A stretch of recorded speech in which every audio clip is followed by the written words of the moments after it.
And welcome into the Thursday edition. Robby and Rexrode, 102.5 The Game. Robby Stanley, Joe Rexrode, Ian Safar here with you on this Thursday morning, presented by Green Ventures Landscaping for homes and businesses that want to stand out, not blend in. Visit greenventureslandscaping.com. Live from our Busy Bee Plumbing, Heating, and Air Conditioning Game Nashville studios, home of the $99 yearly Beehive membership with a buzz. Is always about great service. Hope everybody's off to a fantastic start to this Thursday morning. We got a lot going on the program here today. Charles Robinson from Yahoo Sports will be with us for his weekly visit coming up at 8 o'clock on today's program. We got the best and worst in sports later this hour. The Rob rant coming up later in the program. A lot of stuff going on the program today. Joe Rexrode, happy Thursday to you. Good morning. How are we? Okay, but sad. Nolensville baseball is done. I was not able to make it out, but Farragut and then Collierville. Where's Collierville, Robby? I believe, isn't that close to Memphis? Is that right? Okay, that sounds West right. Side. Okay. Well, they got us 5-2. So the season ends. Great year for the Knights. Congratulations. Was hoping, we'd go a couple more days and play for the whole thing Friday, but still great season. So. According to AI, Collierville, 25 to 30 miles east of downtown Memphis. Okay, there you go. There you go. So you had to play Farragut from all the way east, and then Collierville from all the way west, and just didn't quite work out. Had some injuries late. Not making excuses. Not going to make any excuses, but No. Keep pitcher injured, and it happens. Well, it's a good run, first off, right? I mean, congrats to those kids on a long run. Good run for Nolensville. And look, I'll be frank with you, from an outsider looking in, it's probably a good thing that Nolensville and Ravenwood didn't get reconnected in the state championship final, just for the legalities involved and all those things. Yeah, you may be right. Ravenwood lost to Houston yesterday, but then came back and beat Oak Ridge. Okay. So I think that means I'll have to beat Houston twice today. Okay. So uphill climb for Ravenwood too. I'm not gonna. I mean, I want to be professional here, but I really hope they don't. Why? I mean, no offense. It's just No because offense you to won't the have to. Raptors. You don't want to have to hear about it from Kuharski. Is what it is. Yeah, pretty much. Exactly. Yes. Like if he didn't exist, so either yeah. If he didn't exist, then I would not have any issues. But he does because he does. Yes. You go Houston. What's Houston's mascot? Houston. Yeah, Houston. Get it right. That's right. The huge humans from Houston. They're very humorous. I think that may be my new favorite, Ian. How we doing? Ian, what's going on? Oh, I'm just fine, thanks. Watched a little bit of hoops last night and some hockey, a little bit back and forth. Early hoops, back to hockey, back to hoops. Oh, yeah. So it was fun. I needed the 2-screener there. Had a little bit on the TV, a little bit on the phone, trying to keep up with both. But the basketball's been impressive. Yeah, I'm not gonna lie. I'm very much into OKC San Antonio. I've been it's trying. Pretty awesome. Usually I'm more on the hockey side, cup playoffs. But I found myself like watching some of the cup playoffs and being like, all right, I gonna have to go back and watch some of this basketball. So I was back and forth, but it was good. Thanks. Got some rain. Got a few minutes of mowing done. But yeah, happy Thursday. Yeah, Thunder Spurs is pretty awesome, man. I'm heavily into it. I mean, I thought it had a chance to be a pretty good series heading into it. I think I picked OKC in 6. So who knows? Maybe it'll still trend that way. But I've been pretty impressed first 2 games, Joe, of Spurs Thunder. I'm all in. No, it's good. It's really good. I mean, Stephon Castle, the dunk he had yesterday, my goodness. Yeah, it's pretty sick. I mean, he and Dylan Harper are going to be a lethal combination. And then obviously I didn't realize and there was like some montage someone put together yesterday, like how much Wemby apparently hates Chet Holmgren. Oh yeah. I mean, I guess I didn't realize it was, I mean, he like gets super excited when Chet misses a free throw, and it's just crazy to see Holmgren out there. In most games, obviously he towers over everybody. He's obviously a very good player. And then he's against Wemby. He looks like a kid out there. Well, I'm glad they hate each other because it's going to be the Western Conference Final for like the next 8 years in a row, so that'll be good. Yeah. Yeah, I mean, it's like I'm trying to think of like bigs, obviously bigs are different. Again, Wemby's out here crossing over, hitting 30-footers, and Holmgren's a really good player too. But it's like, I don't know, Kareem and Robert Parrish, maybe? Yeah. How about that? 40 years ago, Kareem and Robert Parrish. Yeah. Kareem was way better. We got game 2 tonight between the Cavs and the Knicks. We'll see if Ian Safar's beloved New York Knicks can take a 2-games-to-none seriously. I got a busy day today. We'll see if we can make it up throughout the game. I think you can do it. We'll see. I think you can do it. I'm feeling good though. I think Knicks take a 2-0 lead tonight, Joe. That's my official prediction for you. 2-0 lead for the Knicks. Yeah, I was surprised that that Cleveland dominated that game the way, but that's like maybe the layoff thing that we've talked about, right? Yes. And then the incredible comeback. Does that demoralize the Cavs? I do know the Cavs are down 2-0 to the Pistons, and they won 4 out of 5, so they're hard to bury. But yeah, you got to think that that's a little bit demoralizing the way that game went down, and that was all their game. I'd find where James Harden is on the court, and I would go to attack that spot if I was the New York Knicks. That'd probably be the first thing I'd try to do tonight. Seemed to work pretty well last time out. Yeah, the Illinois. Were we talking about this off the air yesterday or on the air? I think it was on the air. Okay. Well, I'll say it again. Apparently, this is a Cal Tucker tweet. Illinois last year with their offense, one of their things was find the weak defenders, and they would just call them the Beards. Beard, in honor of James Harden, which I find amazing and fantastic. If I was Cleveland tonight, it'd probably be my defensive strategy would probably be focused on getting him some help out there. See what we can do to not have him, one-on-one with Jalen Brunson. With Brunson, yeah. Nice. Probably a good idea. We'll see how that goes tonight for the Cavs and the New York Knicks in game 2. How about the Vegas Golden Knights last night, Joe? Marching into Colorado and taking game 1, 4-2, the final score last night. Colton Sissons picking up a nice assist in the game, getting her done out there for the Vegas Golden Knights. Ian and I were talking before the show. That really is like the one redeeming quality of Vegas if they go on to win this thing. It's like, okay, well, at least Colton Sissons would get a Stanley Cup, and I guess to a lesser degree, Cole Smith and Jeremy Lauzon, who were not around anywhere near as long as Colton Sissons was.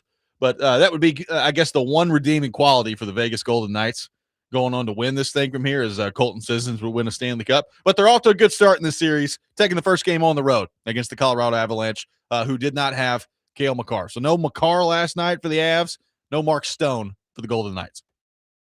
Those are big players. Those are key guys. And yeah, that's an impressive win. I'm still not buying them. I'm still, I'm expecting Colorado to win the series, but I mean, you have to be impressed. Other than with what they do, what Tortorella has his guys doing after games, you have to be impressed with what's going on there. I mean, man, I didn't see this coming from them, going into this postseason. No, and I guess given the way the bracket was set up, like I'm not stunned that they've made it to the Western Conference Final, because you looked at, they've played the Utah Mammoth, which is, they're fine. Good, young, up-and-coming team. And then they got, the leftovers from the Pacific bracket, right? So, they've taken down Anaheim. So it's not like it's a grueling path to get to this point. Like if had Minnesota taken down Colorado, you'd have looked at it and you'd have said, okay, well, Vegas had to get through, Utah and Dallas. Vegas had to get to Utah and Anaheim, and Minnesota had to get through Dallas and Colorado. Well, those two things aren't the same, right?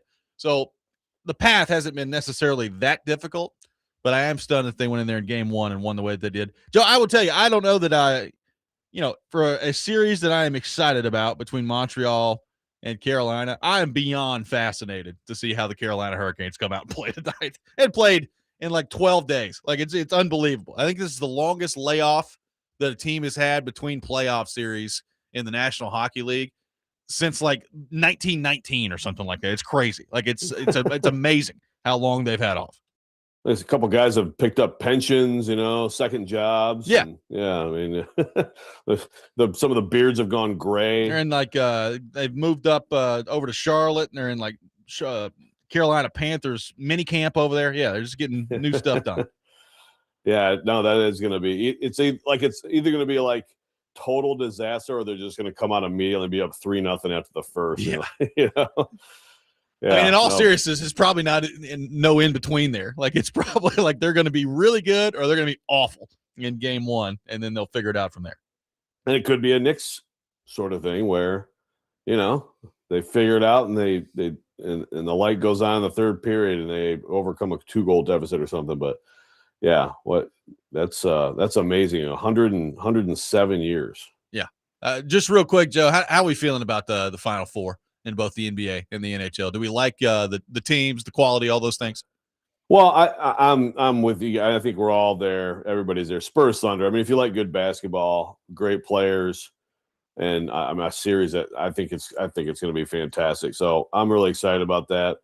Look, I'm excited about both of these series in the Stanley Cup playoffs. I mean, Cavs, Knicks. I just hope the Knicks win. I don't like watching James Harden play basketball. So the less we can do that, the better. But Vegas winning. I wasn't super excited about that series. Vegas winning on the road, perks me up a little bit. Yep. And then I think the other one's going to be good. I'm with you. 615-737-1025 is our phone number. A press conference in our city yesterday with a whole bunch of people celebrating the Super Bowl, including our fearless leader, Jim Nance. We'll get into all that coming up next. Robby and Rexrode, 1025 The Game.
Today, the Nashville Sounds take on the Durham Bulls. First pitch at 5:45. Catch all the action on 94.9 The Fan. Presented by Twin Peaks, Family Leisure, and Social Cantina. Taking your thoughts at 615-737-1025. Joe, a press conference in our city yesterday celebrating the acquisition by the city of the 2030 Super Bowl 64, coming to town. All sorts of people got up there and talked. Burke Nihill from the Titans. Apparently, our city representative, Jim Nance, got up there and spoke and talked about his involvement in this thing. And he said at the end of it, said, you know what? People are going to walk out of there on Broadway, Joe. That's where this thing's going to end up. I mean, there are going to be hundreds of thousands of people out there. The pregame show is going to start over there. It's going to fade right into the action over there at Nissan Stadium. And people are going to get to the end of the night, and they're going to say, this is the greatest sporting event ever. This is the greatest event of all time. That's what Jim Nance said yesterday, Joe. So good to know that Jim Nance is about as pumped for this Super Bowl as you can get, Joe Rexrode. Yeah, I was listening to the presser, not watching. I was listening, and Jim Nance is talking. I'm like, oh, that's nice. I mean, Jim Nance is kind of like a great host for anything, right? I mean, why would have Jim Nance? And then he's sitting there talking about us Nashvillians and stuff. Like, I didn't know Jim Nance lived here. Need to watch more golf. What does he talk about? He comes up on the broadcast from time to time. He's here. Okay. It's only been 5 years. Is that long enough for Jim Nance to be a representative Nashvillian? I mean, comparatively speaking, there's a lot of people that probably moved there in the last 5 years. So I don't know. That's a good question. That's true, but I've been here 10, and I still feel, like I need to tread lightly, trying to, pass myself off as a Nashvillian. Okay. Yeah. I don't know. Look, I need to know the rules. As a native Nashvillian, I will present both you and Jim Nance with the official Nashville stamp of approval. I feel like I have got the power to do that as a native Nashvillian, and you both got it. All right. I appreciate it. I mean, I still think it's a little weird with him, but here, us Nashvillians, like, what? What are you talking about, man? I'm heading to the Cracker Barrel right after this. And meanwhile, I think Kaharski, I know he's been here like 30 years, but I think he needs another 10. Yeah, I don't know if he's quite got it yet. Yeah. It's a sliding scale. But Jim Nance was very excited. He, as always, he's a great MC.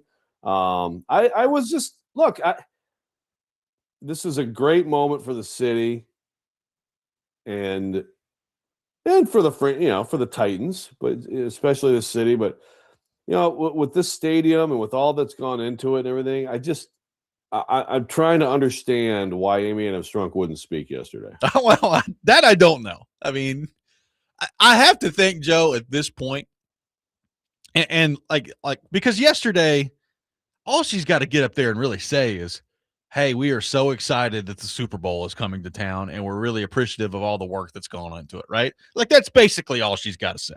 And, she didn't even have to get into, like, her team, really, yesterday. That's the most amazing part of all of this. So, like, I have to come away with Joe. She just does not want to speak publicly, basically at all, about anything moving forward. Yeah, and some people are like that, okay, and that's fine. But she's been very good speaking in public before. So that just because of all the stuff that's gone on, and now it's like all the people, everybody's been mean, and so like that's it. Yeah. Okay. Well, I would again repeat, like, there's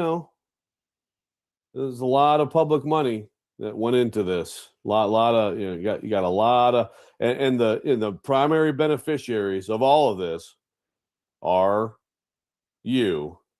And others who I mean, it's a small number that who are really benefiting from this. And I just thought this would be one of those like layups. It's not the end of the world or anything like that, but it still struck me like, yeah, this is like an obvious one to do. And I would agree. Didn't do it. There's not like there's going to be anything negative that comes from you speaking for 2 minutes on stage up there. One texter says, this is from JW in West Nashville, says, on Joe's Nashville stamp of approval, it's denied. Jim Nance is approved. Matthew from Jolton says, I doubt PK will ever get the Nashvillian stamp of approval. Still working on that. Well, you got to tell me why, JW. You got to give me more than just, and you also got to spell Jim Nance's name correctly. But more than that, you got to give me why. Devin from Dover says, as a lifelong Tennessean, I second the motion to indoctrinate Joe Rexrode and Jim Nance as members.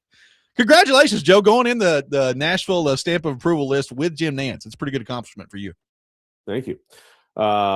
Especially, the city is now like 35% Californian. So, at least we're from east of the Mississippi. Or actually, I don't know where is Jim Nance from? I know he went to Houston. I think he said yesterday he was. I think he grew up in Charlotte, I believe. Okay, well there you go. So there you go. Bill Haslam involved on the bid committee for this whole thing yesterday. So he had Bill Haslam up there. He had all kinds of people up there at this press conference yesterday. Bill Haslam was up there. I saw some Predators fans being like, "Hey, why don't you quit worrying about the Super Bowl? Go hire a general manager out there. You ever thought about that?" So now, not only Nick Saban, when he makes a public appearance of any kind, we could also do that to Bill Haslam now. Hey, when you guys going to get a general manager hired? Quit worrying about the Super Bowl up there. Let's get mad at all of our pro sports owners. Yeah, why not? Throw Saban in the mix. I did not see Saban on that stage yesterday. No, there was footage of him at a golf tournament. Okay, that might have been the day before, but also a lot of commentary on hire a GM. But apparently, that GM is working right now. And apparently so. Get to it. I don't know. I want to read you a little snippet, Joe Rexrode, from PaulKuharski.com. Our good friend who was on our program yesterday, attended this press conference. We'll be back on the program tomorrow. This is what he says at PaulKuharski.com about the press conference. Quote, Nashville sold the NFL on more than a shiny new venue. The league already knew the city could stage a giant football event after the 2019 draft, drew enormous crowds downtown. Combined with a new enclosed stadium, a dense entertainment district, and the city's tourism infrastructure, the bid checked nearly every modern Super Bowl box. But in discussing it all, I felt they may have pushed it too far. And Joe, he goes on to talk about how, the Super Bowl, basically his point is, the Super Bowl is already a pretty great event. And, Burke Nihill and all these other people get up there yesterday and like, we're going to take this to a completely different level. And I guess Kuharski's overall point is, how much can you really reimagine with the Super Bowl? And how much tinkering with the Super Bowl week and the process of all that thing do you really want to do? What do you think about that from Kuharski? Well, I think it's a good point. Nashville got this, I think, largely because of the draft. The 2019 draft here completely redefined the draft. The draft, most of the draft's existence was in, a theater in New York, and it was still funny because Jets fans would boo every pick, and that was fine. And then you start moving around, but having it here was like, okay, this is obviously it's, everybody knows what happened in that draft. It was a great scene.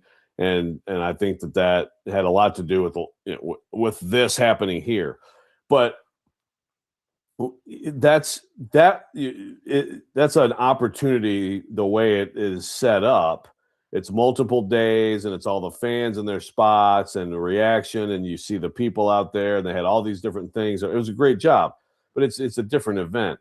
For the Super Bowl,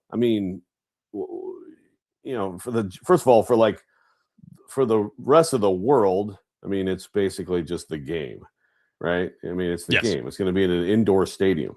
Now, for here, I'm sure they'll have a lot of great stuff. But yeah, what can you do that's all that different from what they've been doing? It just the setup itself is different, and so anybody who, like PK was saying yesterday, anybody who is able to get a room downtown, you're going to be able to walk to everything, and it's going to be unlike most other Super Bowls. Basically, you get the same sort of thing in New Orleans, which I think is part of why they always have it there. And you get the same thing in Indy. But again, that's another 4 hours north of here. So, so there's a lot of different factors. Some of these other ones are so spread out. But yeah, like, what do you do? I'm sure they'll have concerts, right? Broadway concerts. They'll have access to probably artists and things like that other cities don't. And I'm sure there's some things we're not thinking of, but it's going to be a week of partying on Broadway, just on steroids. Good news is, we'll probably be at 18 games by the time that rolls around. So it'll be darn near March for this Super Bowl gets kicked off, they're just taking over the sports calendar. Might be 85 degrees out there, Joe. God, yeah. Well, I guess that is. Keep pushing it back. When they go to 18, though, they've got to do Labor Day weekend, right? I would think so. They've been very hesitant to do that, but I would think so. I think and as a college football purist, I wish they would remain hesitant to do that, but I don't think they're going to. Well, college football is going to need to start. College football needs to start, yeah, like after July 4th. Yeah, which is fine. Yeah, I mean, college football. You're talking about if you don't get a bye in the 2014 playoff, you got to win. You got to win 17 games. Yeah, just win it all. Starts an NFL schedule. They're going to start the playoff in August. 615-737-1025, our phone number. 615-737-1025. More thoughts to get to on the Super Bowl, the press conference yesterday. Jim Nantz is now a spokesman for Nashville. We'll take your thoughts on all of it. Robby and Rexrode, 1025 The Game.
Welcome back in, Robby and Rexrode, 102.5 The Game. I got some tickets to give away.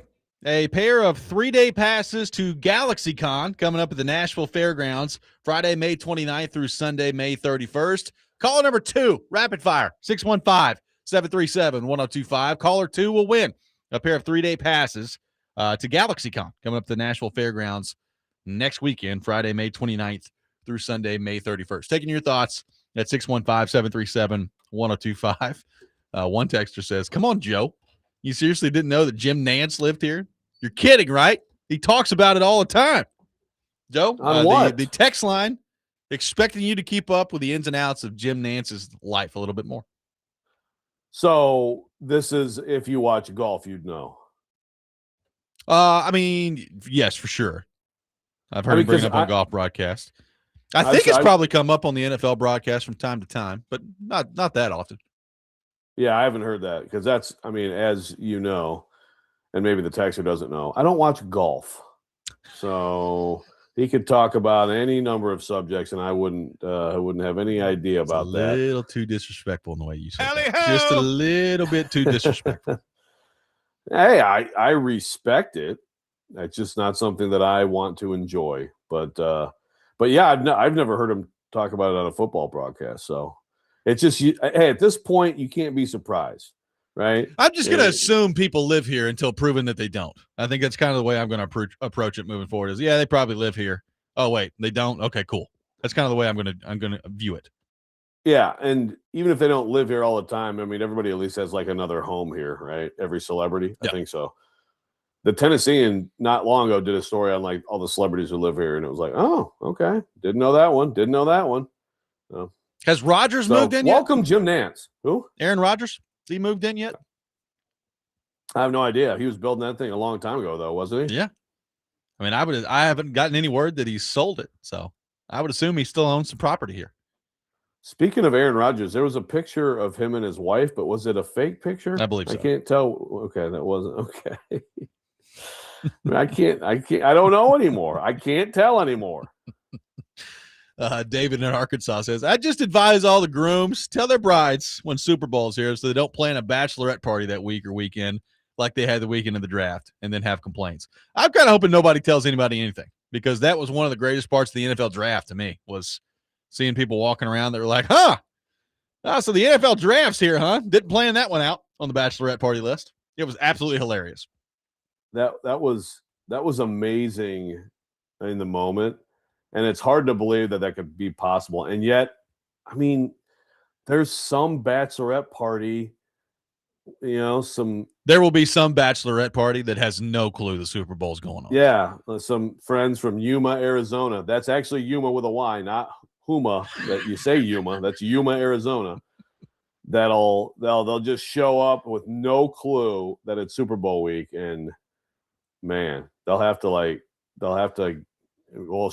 come down here to Nolensville and like go to the bar at Martin's. Well, surely, like I think, it's far enough in advance. Like when people start planning their trips here, whether it's a bachelorette trip or otherwise, I mean, you're going to be looking at prices and you're going to say, that's true. Huh? Yeah. The hotel prices might be a red Why flag. is it $945 a night to stay downtown, right? I mean, surely that, some sort of red flag will go off when that's the case. So the only way it happens is it's going to have to be a very wealthy bachelorette party where money is no object. Right. Like some friends from Beverly Hills or Brentwood, California or something, or like they're oblivious to costs like that. Yeah. And then maybe they won't even be able to get into the mechanical bull. Yeah, maybe so. I'm here for it. But I mean, as David in Arkansas points out, last time, I mean, it wasn't 4 years worth of notice, but it was, about a year's worth of notice that the NFL draft was coming here and still had people showing up to our city. Had no idea. So who knows? Maybe it gets lost in the shuffle between now and then. Those memes continue to live on. So that's beautiful stuff. Brett in Lebanon says Nance called in. So did one of our shows have Nance as a guest? We did not. I don't know. I mean, I guess I should listen to our shows more. You should come in studio, man. Absolutely. Yeah. Open invite. Come on in. From one Nashvilleian to another. Yeah, exactly. Now, I mean, I think, it's been cool to see it this week. Here's how I would describe basically how most of my Titans fans friends feel about this, Joe. It's exciting. There's like the initial wave of excitement of cool, Nashville's getting the Super Bowl. I think a lot of people who are like me, who are born here, kind of think back to, especially if you're of a certain age, when we first got professional sports here, how cool it is, and just the idea of a Super Bowl coming here is still pretty weird. Like, it's awesome, that part of it. And now I think we're slowly shifting into, all right, well, we'll see you in 4 years, right? I think a lot of my Titans fans friends are like, all right, cool, the announcement's cool, and now let's get back to, are the Titans going to be within the same stratosphere of hopefully playing in that game by the time the Super Bowl comes around in 2030. Yeah, exactly. Well, and even the stadium, like it got the Super Bowl. Everybody's seen the mock-ups, but now we're a little more than a year from actually seeing what it's like in there, and the experience of watching a Titans game or something else in that stadium. So I mean, there's a lot more pressing stuff here happening, but very exciting without question. And I still think that we can debate from now until there's an announcement about who should get the halftime show. Oh, I'm sure we always have that as a as an out if we need it, which is nice. I'm sure we will. I'm sure that will come up multiple times. As far as the football team, I did have a buddy throw this question out to me. What is more likely, that Cam Ward and the Titans are at least good enough to be like a playoff team by the time 2030 rolls around on a consistent basis, or that Cam Ward is on a different team and there's a new quarterback and new coach playing for the Titans in 2030? And it's like, it's a good question. I don't know the answer to it.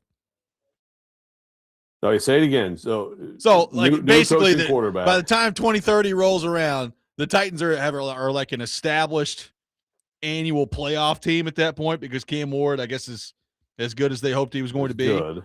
Yeah. Or that there's a different quarterback and new coach in here entirely, and Cam Ward's playing in Jacksonville or something. Yeah. I mean, honestly, I think it's more likely. I think that is more likely. I almost always pick that. Like, if you're talking about a young quarterback where it wasn't just immediate electricity and fire, rookie season. If you like, I would that timeline. I'm gonna always probably default to it'll be a different quarterback. I mean, which probably means a different coach, right? It's not that far away, but in terms of like NFL timelines, there's a lot of information that will be collected between now and then. A lot of, we'll definitely know whether or not Cam Ward's going to be here between now and then as a long-term franchise quarterback. But I mean, conceivably the Titans could be on like two quarterbacks from now, given today's NFL timeline. Easily. Yeah. Go back and look at their timelines over the years, over the past 15 years of quarterbacks. I'm very hopeful that it is Cam Ward, because that would mean good football has been played at some point between now and then. That would be a very good thing if that's the case. But at this point, if you were betting money on that, to me, the clear, safe money is on. It's not going to work out, because most of them do not. The vast majority do not. Sorry. I didn't want to turn this into a total Debbie Downer Titans segment, but I'm just saying. Will Levis going to be playing in the Super Bowl in 2030? Quarterbacking the Arizona Cardinals. Yeah, there you go. They finally find their savior. Brett Lebanon says that Nance just called in. Hey, guys, Jim from Belle Meade here. I don't know. Liam asking who's the most random studio guest we've had. We did have Jeremy Pippen in here once, as he points out on the text line. That was pretty random. That may be the winner. Yeah, I think so. Yeah, Jeremy Piven. Yeah, and I started talking about his I think he wanted to talk about Entourage more, and I wanted to talk about all the little roles in John Cusack movies he did. And I think he was like, all right, I'm out, man. I'm out. He's a little fella. He is. 615-737-1025. Our phone number, 615-737-1025. The best and worst things in sports coming up next. We'll take your best things, your worst things on our text line. Robby and Rexrode, 1025 The Game.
The best and worst of the sports week, now on Robby and Rexrode. On ESPN. 102.5 The Game and the Game Nashville app.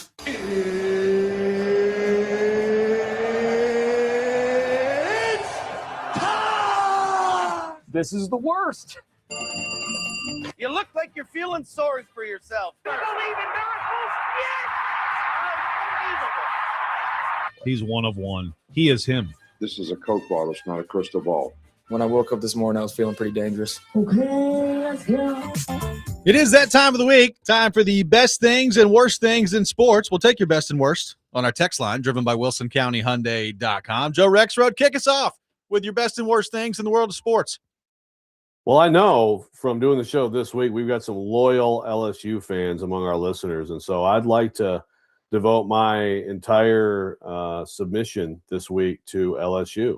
My best in sports, Coach O is back, baby. Sure Coach is. O, Ed Orgeron is back at LSU.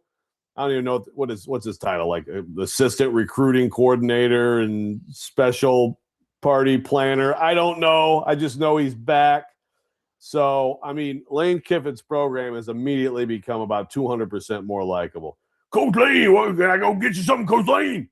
It's going to be amazing. And really, they should have him talk as much as possible and Lane talk as little as possible publicly moving forward. They should actually just sub him in for the pressers. But it is awesome to see Coach O back home. Congratulations to him. Congratulations to LSU. It's the first hire by LSU in a while that didn't make me want to vomit. Special Assistant to Recruiting and Defense is the title. Okay. Whatever that means.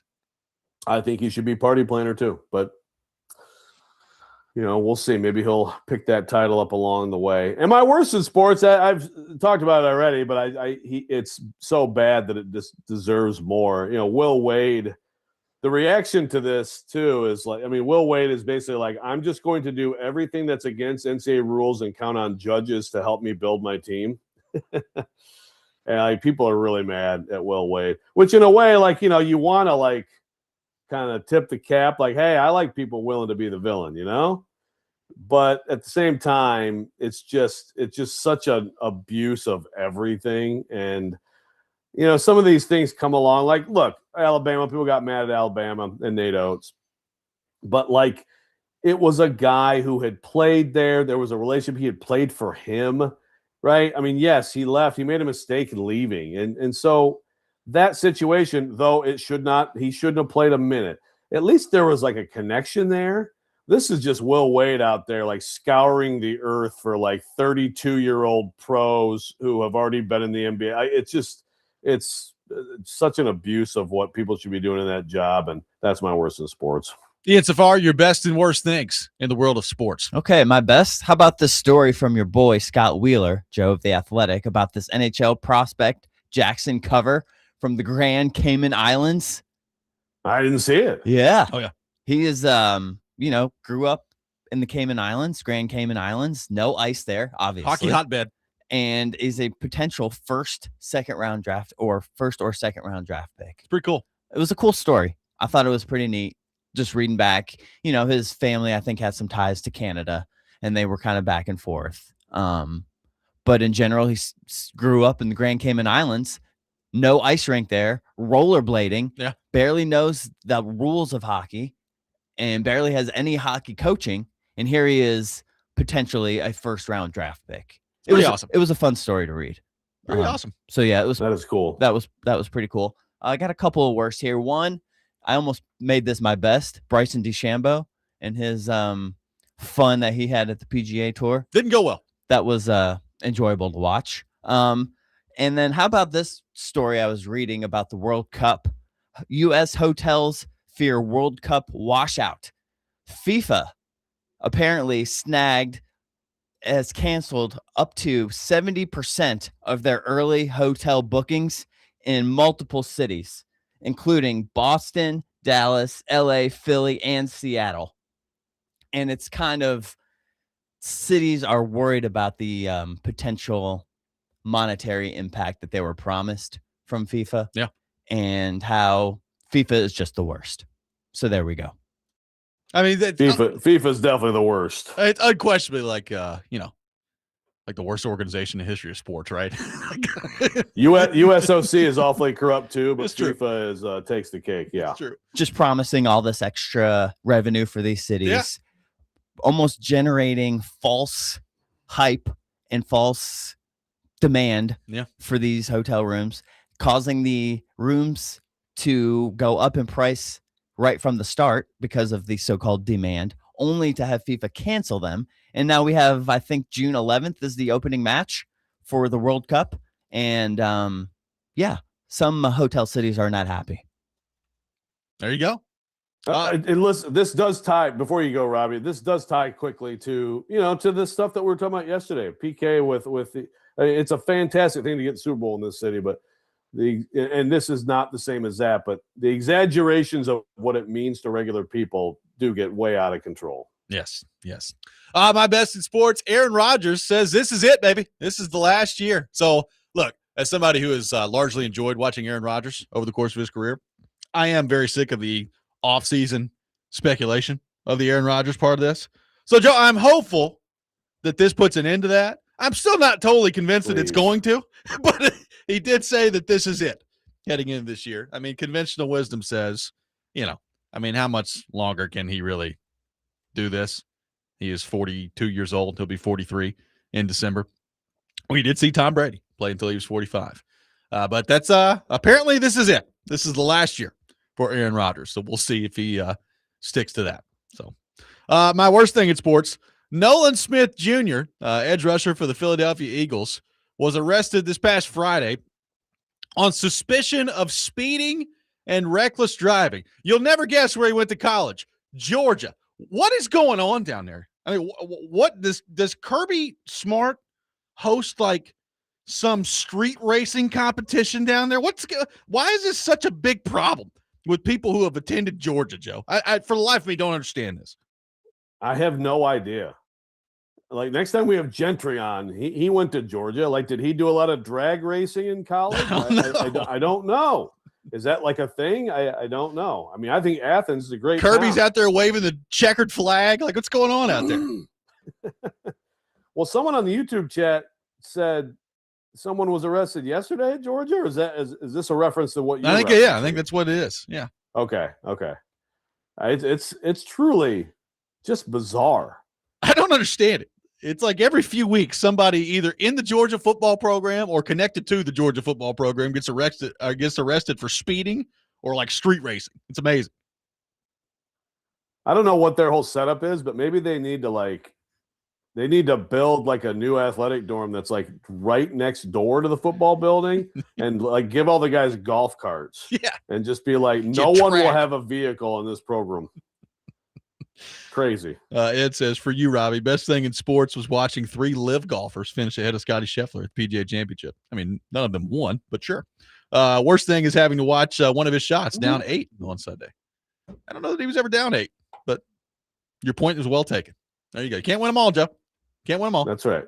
He'll be back. Ryan in Florida's got best in sports. OTAs are back. Woo! Worse is that Levis is still in Nashville. Oh, man. Jeez. No love for Will, huh? Will Levis catching some strays. Joey from Bellevue says the best is Nashville SC leading the MLS in the Supporter Shield race, and the Dallas player chugging a beer that got thrown at them during a goal celebration. I mean, I guess that's one way to handle it.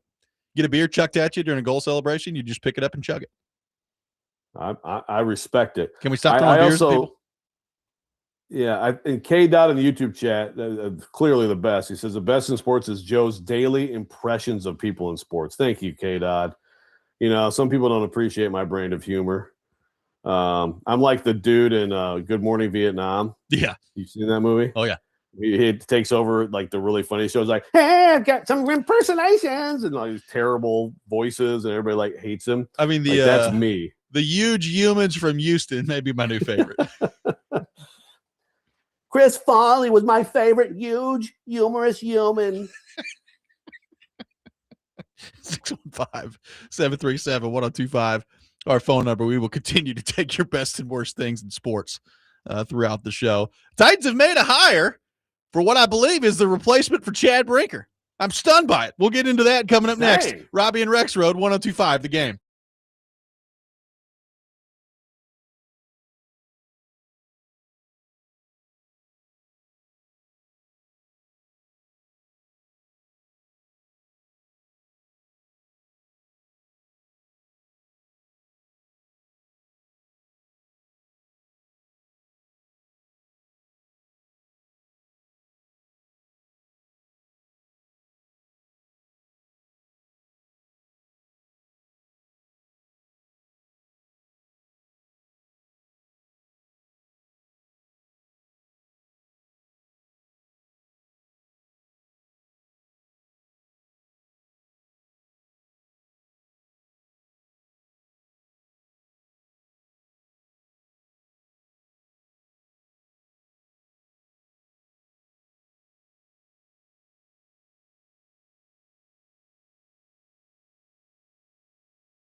Hour number 2, Robby and Rexrode, 102.5 The Game. Robby Stanley, Joe Rexrode, Ian Safar here with you on this Thursday morning, presented by Green Ventures Landscaping, outdoor patios, landscaping design, lawn maintenance, and more. Check them out at greenventureslandscaping.com. We are live from our Busy Bee Plumbing, Heating, and Air Conditioning Game Nashville studios, home of the $99 yearly Beehive membership, where the buzz is always about great service. We'll be joined by Charles Robinson from Yahoo Sports to begin the 8 o'clock hour for his weekly visit, taking your thoughts in the meantime. 615-737-1025. Joe, the Titans have made a hire.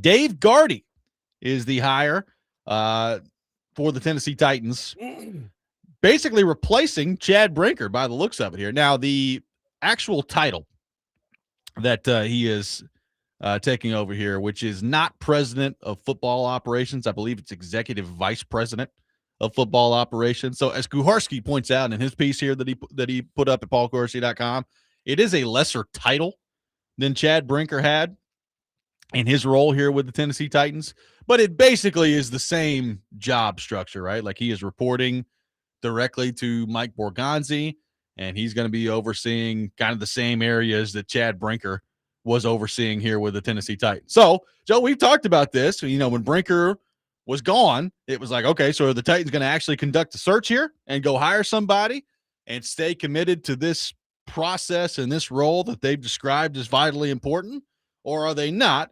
It looked like they weren't, and then all of a sudden, boom, yesterday they make a hire. So, number one, I mean, do we kind of owe the Titans an apology a little bit here? And number two, what do you make of the hiring of Dave Gardy by the Tennessee Titans?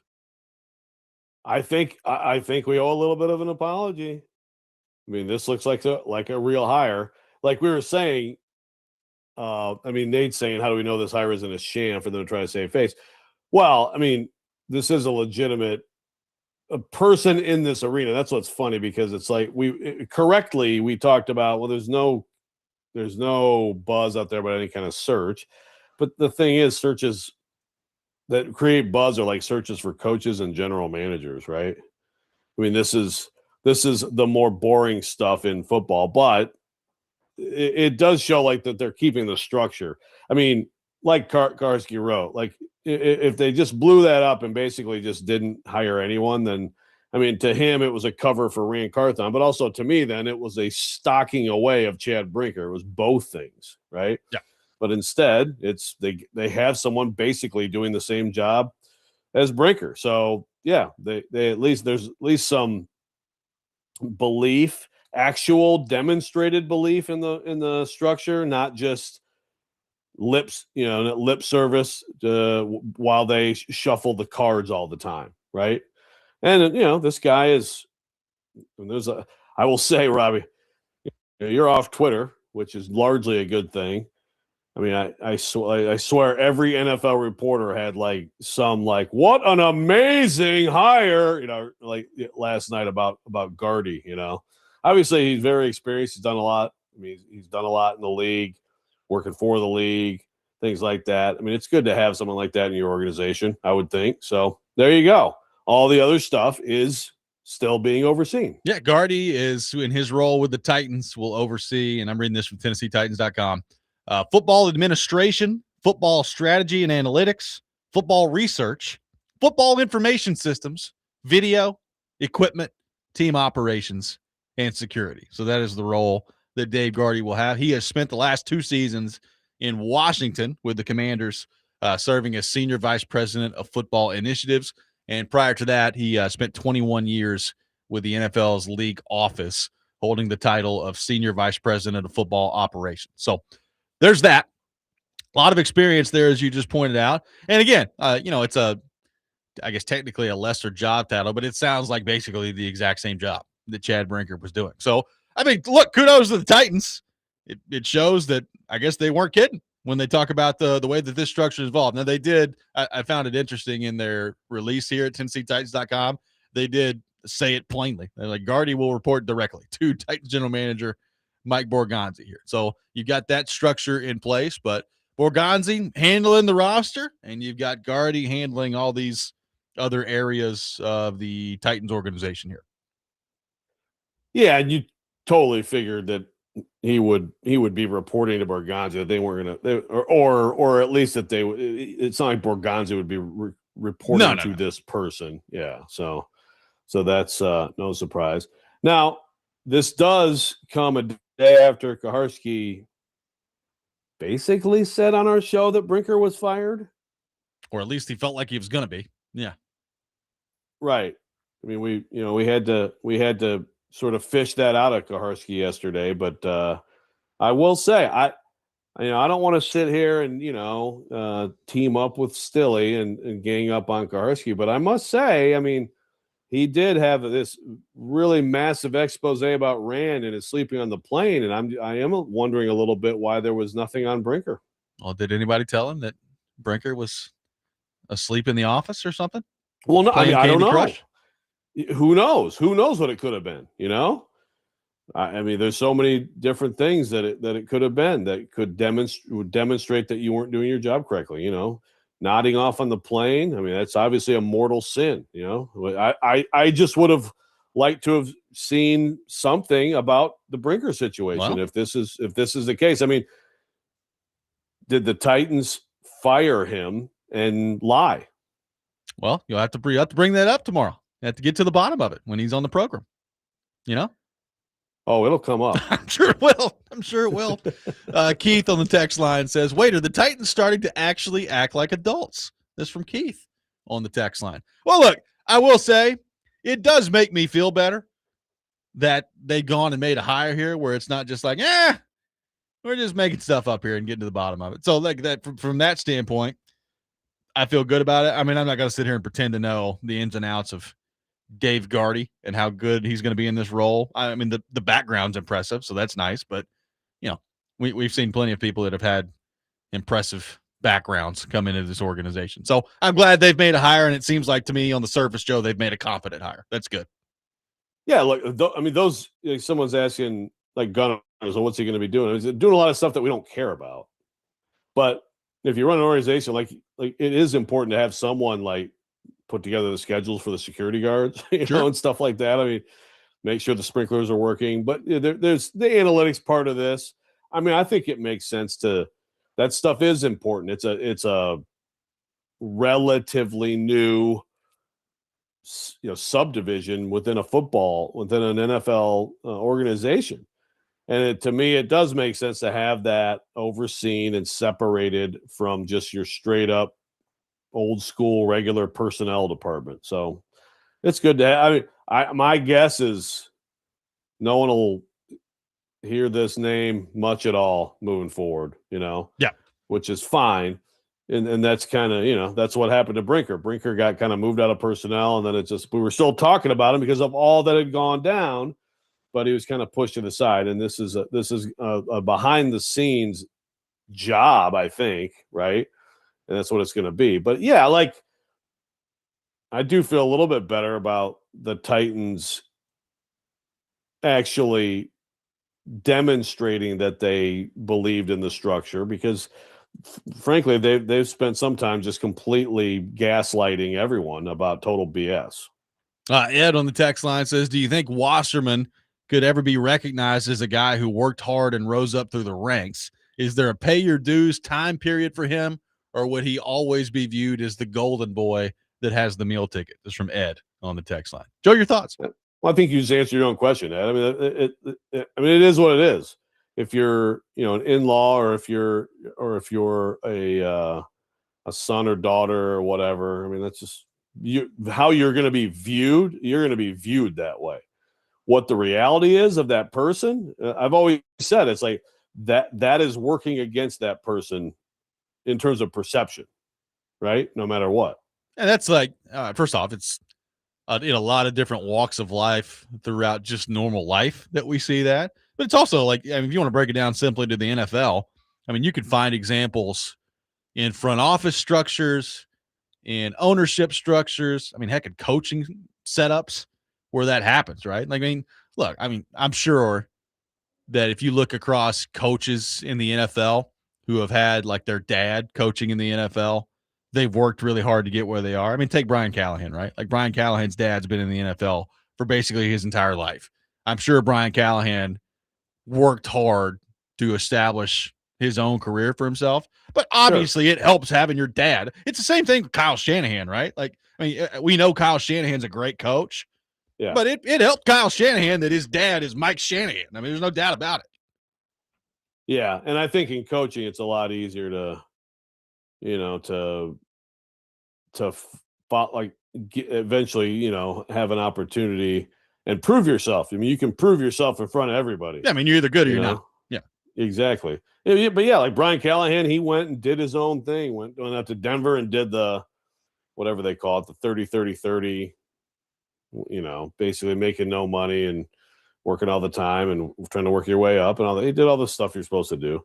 But yeah, when you get into like front office stuff, I just think it's harder, it's just unless you give someone the job, which can happen. But until then, if someone like that is a candidate, then I think there's already a strike against them. 615. We've talked about that before with Brian Poyle. 615-737-1025 is our phone number. More to get to on the Titans coming up next. Got a thought I want to run by Joe Rexrode and get his opinion on. People do that. Take more of your thoughts on our phone and text lines driven by WilsonCountyHyundai.com. Robby and Rexrode, 1025 The Game.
Welcome back in, Robby and Rexrode, 102.5 The Game. Taking your thoughts at 615-737-1025. Our football offseason coverage brought to you by Tennessee Brew Works, the official craft beer of football offseason coverage here on ESPN 102.5 The Game. We'll have the Rob rant later this hour. Charles Robinson from Yahoo Sports coming up at 8 o'clock on the program here today. So, Joe, I've got a Titans question I'm going to throw your way. A couple of them. We'll start with this one. If you could choose one outcome here, if you're the Tennessee Titans, and that is Carnell Tate steps in, immediately has a 1,000-yard season for the Titans this year, or J.C. Latham becomes a franchise right tackle in this year, and I'm talking about just this year. Which outcome are you taking, Joe Rexrode? Would you take Tate immediately becoming a dude, or would you take J.C. Latham figuring it out and becoming a franchise-level right tackle? Latham, quick answer. And just complete opposite. That's okay. Just me. But you go ahead. The way that you laid it out there still makes it possible that Tate could be good. Whereas, what we've seen from Latham, again, it's semantics here, but the words franchise tackle, that to me suggests a jump that I don't think anybody would predict. And so that's an unexpected huge deal because again, the problem with the Titans here, I guess let me clarify real quick. I don't mean you're going to be looking at J.C. Latham at the end of the year and saying, okay, he's about to be like 7 straight All-Pros. I mean, you're going to be looking at J.C. Latham at the end of the year and you're like, okay, contract extension is coming his way. Okay. Well, that makes it probably harder. I'll still go that way just because right now the Titans are looking at having to draft 2 tackles in the near future if he doesn't work out. I mean, we know that they have to figure out a long-term answer on the left side. I don't think he's going to be moving back there. It's like, can you just be good at right tackle? So having that to me would be a big deal. And again, in your scenario, I mean, I guess if the scenario is like, if the Latham scenario is, and also Tate stinks and you're worried about him, okay, then maybe I wouldn't pick that. But I mean, I certainly think Tate could come out this year and have like a 700-yard type season or whatever and still end up being a really good player. Maybe not a number 4 overall pick type thing. You want to see a little more than that from that spot in the draft, but he could still be good after a so-so rookie year. Okay, so building on that, what is a more important development for the Titans this year? And we'll stick with the rookies on this. Tate basically doing what I just said and becoming a guy immediately, or the combination of Falk and Oladejo being a legitimate pass rushing threat on the edge. If you could pick one, which one would it be? I think I'd pick the edge thing. I don't mean to be a you don't like Carnell Tate. No, it's like I don't mean to like downplay receiver. It's really important. It's hugely important that he works out. But if you telling me that those 2 guys are both good, like, first of all, if that's the case, I think you could be talking about one of the best defensive fronts in the NFL. I mean, assuming the linebacker play is what it should be, with Simmons and Franklin Myers in there, if you're telling me those 2 guys both pop and produce, and they're young on rookie deals, I mean, that is all of a sudden you've got yourself like a problem for other teams, and you've got yourself a second and a first round pick that look good for Borgonzi.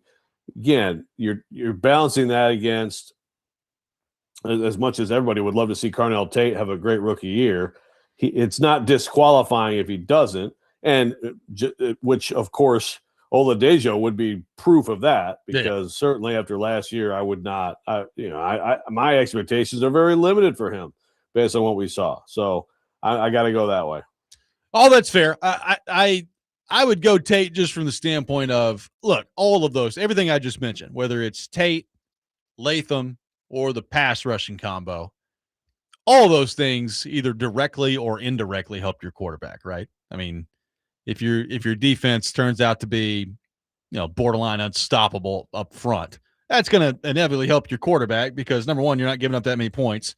And number two, you're getting the ball back to your quarterback more often. So all these things help your quarterback. I mean, Tate is the one to me that most directly helps your quarterback. And if it's pretty clear right from the jump that he's pretty special, I just think that's a huge deal. I think that's a huge deal for your franchise. I think that's a huge deal for your quarterback. I think it's a huge deal for how you kind of map out your offense moving forward. And you could make the same argument, for Latham stepping into that. Like to your point, a disaster scenario for the Titans after this year, beyond the Cam Ward discussion, would be you're looking at your tackle spots and you're saying, well, we just went through another year of the Mandor, and we know what that is. And now J.C. Latham, we just don't feel good about it all, moving forward. I mean, that's a rough scenario to be in, given the investment level that we've talked ad nauseum about that they've spent on the offensive line. To then, after, Latham's, this would be his third year. If you're thinking after his third year, well, we got to start thinking about right tackle again, knowing that you're already going into it, probably going to have to be thinking about left tackle again next year. I mean, that's a huge problem. So I don't think we could stress that enough. You're right. But I just think, like, directly helping your quarterback, like if Tate from the jump just establishes that he's an absolute stud out there, that outcome to me is very, very intriguing for what that means for your franchise moving forward. Yeah, it's a good debate. Any of that, any of those three. You'll take any of them. Yeah, because it's certainly on the table that none of the three happen. For sure. I mean, it's got serious concerns about J.C. Latham. Again, I'm trying to keep an open mind on Oladejo and certainly Falk. I mean, I understand the lack of production, but I also understand the talent. And then, I expect probably of all those three, I expect Tate to be. I expect him to be his primary target not too far into the season. Yeah. So what does that mean? You would think it would mean quite a bit of production, and it should, but it's also then it's like primary target, but what are we talking about with this offense? Like what is the offense? How can the offense sustain drives and actually score points and things like that? But yeah, I mean, if he's not his primary target a few weeks into the season, then already you're having a little bit of a red flag, even though I know he's a rookie. I mean, you look at this receiving core, and that's really what he should be. Well, and I think it also depends on, how do you define primary target? Because I think there's a good chance that he's not going to end up with the most receptions. Like, I think Wan'Dale Robinson probably ends up with the most receptions, right? Because he's caught 90-plus balls in each of the last 2 years. But, like, when you got to have some plays down the field, like when you got to have some big moments in games, what's that going to look like? Now, look, I say that, Malik Neighbors, I almost said Malik Willis. Malik Neighbors, his rookie year, caught 109 balls. So, you had the combination of his rookie year of Wan'Dale Robinson catching 90-plus and Malik Neighbors catching 109. So, there's demonstrated evidence in a Brian Daboll offense of room for both, right? Like, you can have high volume numbers from two different receivers. I don't know that that's the way it's going to play out here, but there is demonstrated evidence of 2 years ago when Neighbors was a rookie, he caught 109 balls and Wan'Dale Robinson caught 90 that year. That's a lot of production between two dudes. Yeah, no question. And yes, I would say Tate top, non-outlet target. Wan'Dale is going to be a steady diet, and to me, it's almost like Wan'Dale Robinson at times the extension of the run game. Yeah, and but yeah, downfield when you're looking to throw when it's 3rd and 7, you got to have a play. That's you would expect and hope that Tate would be target one, would be primary option on a lot of those plays and more of those plays than anybody else, and he'd get the ball a lot. So I would say most of the reaction to this point is on your team. You both with both questions I've thrown out there. Tate stepping in immediately, getting over 1,000 yards, or Latham stepping in, and at the end of the year you're feeling pretty good about Latham at right tackle. A lot of people going Latham, and then the other side of that, Tate stepping in, doing his thing, being a stud immediately, or the combination of Oladejo and Falk being legitimate threats on the outside there. People going Falk and Oladejo. So no respect for Carnell Tate. I will be the one that respects Carnell Tate. Well, from the Borgonzi perspective, obviously Latham was not his pick. Now Correct. it's a huge headache for him if moving forward now he's got to figure out both tackles. But obviously either of the other ones, because we've already seen some good outcomes of Borgonzi choices, but of those two, either Tate coming right in or the edges, all of a sudden his record as Titans GM certainly looks better. Yes. If either of those happens or both. 615-737-1025, our phone number. We'll continue to take your thoughts on the Titans. More coming up next. Robby and Rexrode, 1025 The Game.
The 615 Open Golf Tournament might be sold out, but you can bid on all kinds of awesome experiences to directly support Folds of Honor at 615open.com/auction. Once again, 615open.com/auction. We'll have the Rob rant coming up here in about 12 minutes or so. Charles Robinson from Yahoo Sports will be with us at 8 o'clock. We will get into the Titans and all things NFL with him. Taking your thoughts on the Titans at 615-737-1025.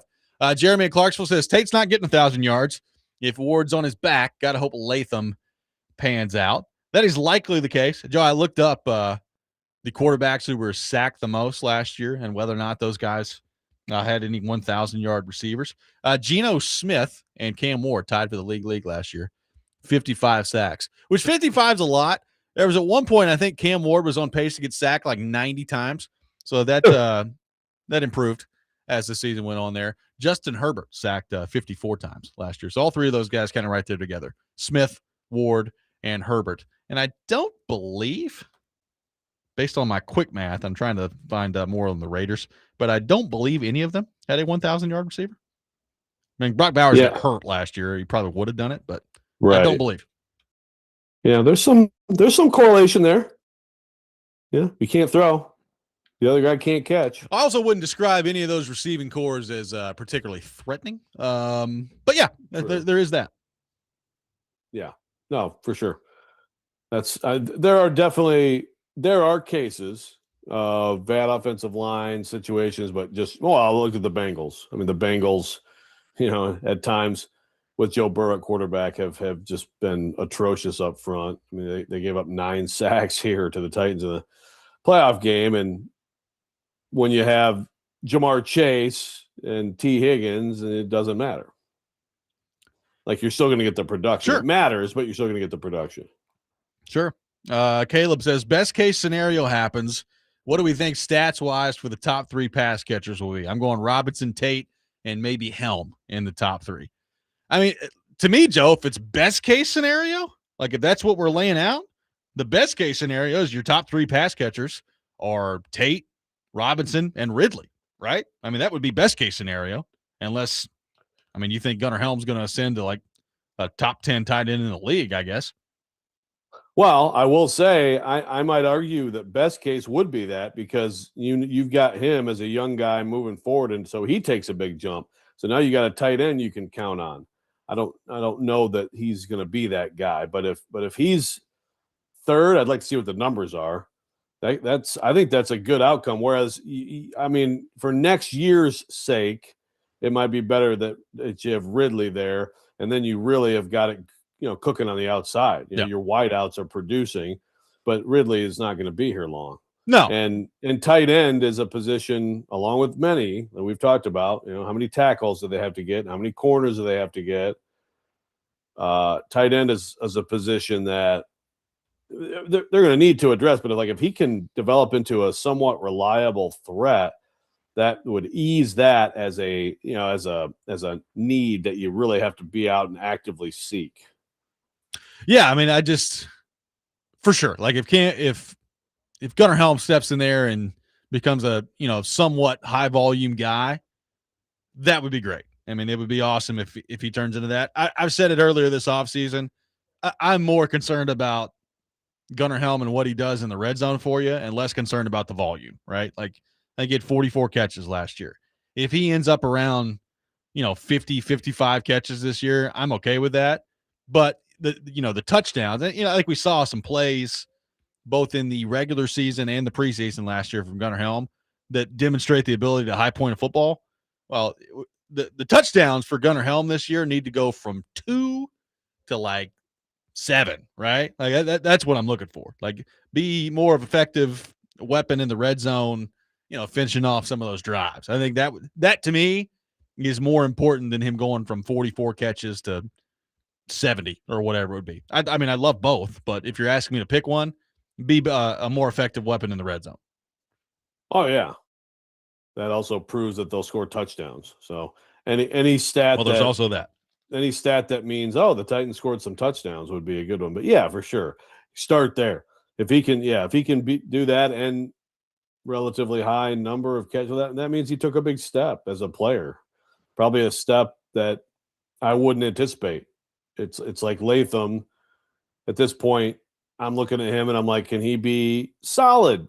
Like you said earlier, okay, get that second deal. Okay, good enough for that. Fine. And you still just have to adjust. It's a big, big worry. Can you find a franchise left tackle? But think of the problem of having to find two. And so again, with Helm, it's like, look, if you come across a Brock Bowers like talent at some point and you have a chance to do that in the future, well, then you do it. Yeah. But if you have someone who is at least a reasonable quote unquote tight end one, that helps. Well, I think also, not that Chig is some irreplaceable player, because he's not. But I do think you look at the tight end room as currently constructed, and there are some big questions about how effective they're going to be in the passing game, right? Like I think you're going to see them, with Bellinger coming in, being better blocking wise, right? Like, yeah, and that's important. I think so. But if Helm doesn't take a significant step, it's going to be a pretty underwhelming tight end room from the standpoint of receiving. So I think that's also where the addition of Robinson is pretty important, because you need your wide receivers, whoever it is, wide receivers, tight end, like you got to be able to attack the middle of the field, right? And that's why I think Robinson coming in, hopefully with the addition of Robinson, not that he's only going to be going over the middle of the field. They'll do a lot of different things with him. But with Robinson, I do think you can move Tate around a little bit. Ridley, they've moved around some. I think you'll be able to be versatile enough where you can attack all areas of the field. But I just look at it on paper right now. Like if Gunnar Helm doesn't take a significant step forward at tight end, your tight end room from a receiving standpoint is going to be incredibly underwhelming when compared to the rest of the league. Yeah. And then that's going to push that higher on the list going into next year of, okay, you got to figure this out.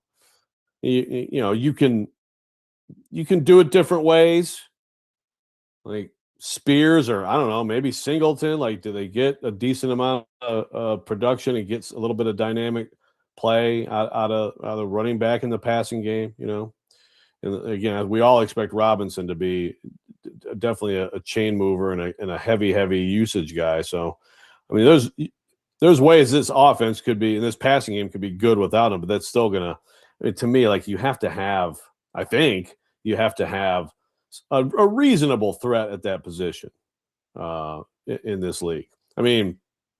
Obviously, some of these teams are loading up with the 3 tight end looks now and stuff like that, right? Just to have especially if you have versatile guys at that position, that's a great advantage for you. That's certainly not where the Titans are, but Helm being a dude is probably an underrated, individual storyline for next year. Ultra on the YouTube chat says, I don't trust Calvin Ridley.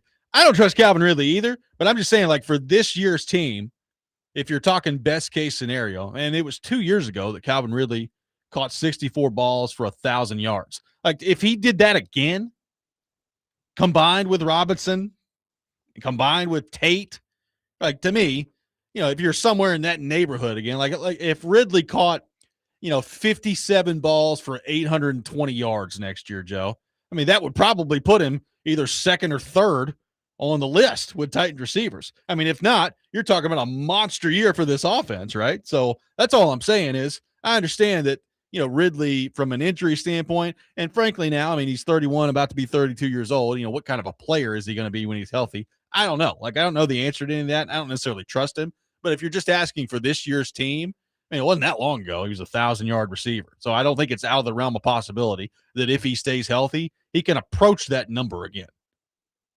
Yeah. Can you squeeze one more good year out of him?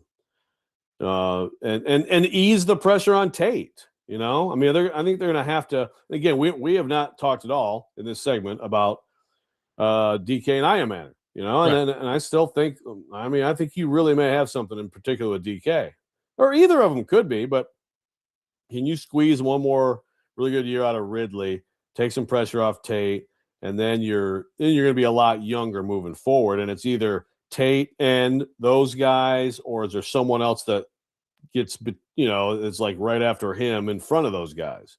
But this year, you're keeping Ridley. You need him to produce. 615-737-1025 is our phone number. We'll have the Rob Rant coming up next. Charles Robinson from Yahoo Sports with us at 8 o'clock. All that ahead. Robby and Rexrode, 1025 The Game.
Don't make me angry. Sometimes you have to tell someone to pound sand. You wouldn't like me when I'm angry. This is the Rob Rant. Now on Robby and Rexrode. There's nothing like Kentucky basketball. There's just nothing like it. Sometimes the negativity is overwhelming. Called Ed Ogeron, and I said, hey, man, all I can do is, man, this place just makes me want to talk like you right now. Brian Callahan, a big Rage Against the Machine fan. Raging Robby at 102.5 The Rage. That game, he's a big Rage Against the Machine fan. Fart you, I won't do what you tell me. I rolled down the window, and I was like, go Tigers to the fans. We started off Monday knowing we're going to win this game. Go Tigers. Boy, did that make me mad. It's all right. It is time for the Rob Rant, brought to you by Rapid Response Generators. Power when it matters most, and served by the Wine Cellar in Hendersonville. Joe, I want to take us back today on a little history lesson. Let's move back to the end of 1997. Young Robby was running around the streets of Nashville as a 5-year-old. Life all in front of him.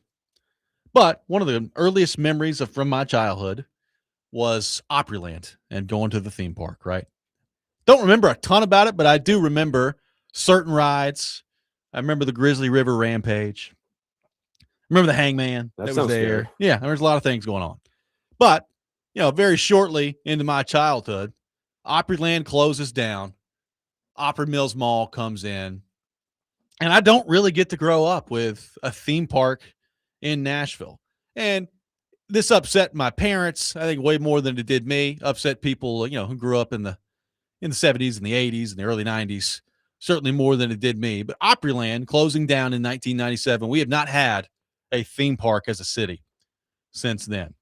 So unfortunate. I mean, I would love to have grown up in Nashville with Opryland still being active, being a place that you could go to. And a lot of people around here worked at Opryland. It was like one of their first jobs growing up, all these things. So, I'm not going to sit here and act like I haven't spent a lot of time at Opry Mills Mall, because I have, but certainly would have preferred a theme park over the mall that was there. I mean, hot take.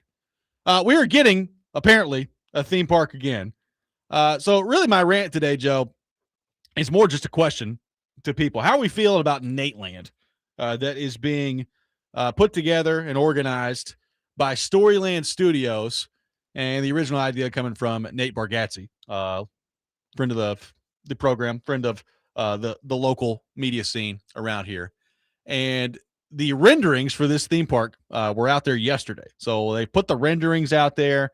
It's a $350 million development. Apparently they have identified a site somewhere in the Metro Nashville area that they have not announced yet, but apparently they've got a site picked out. It's a $350 million process that they're going to go through here.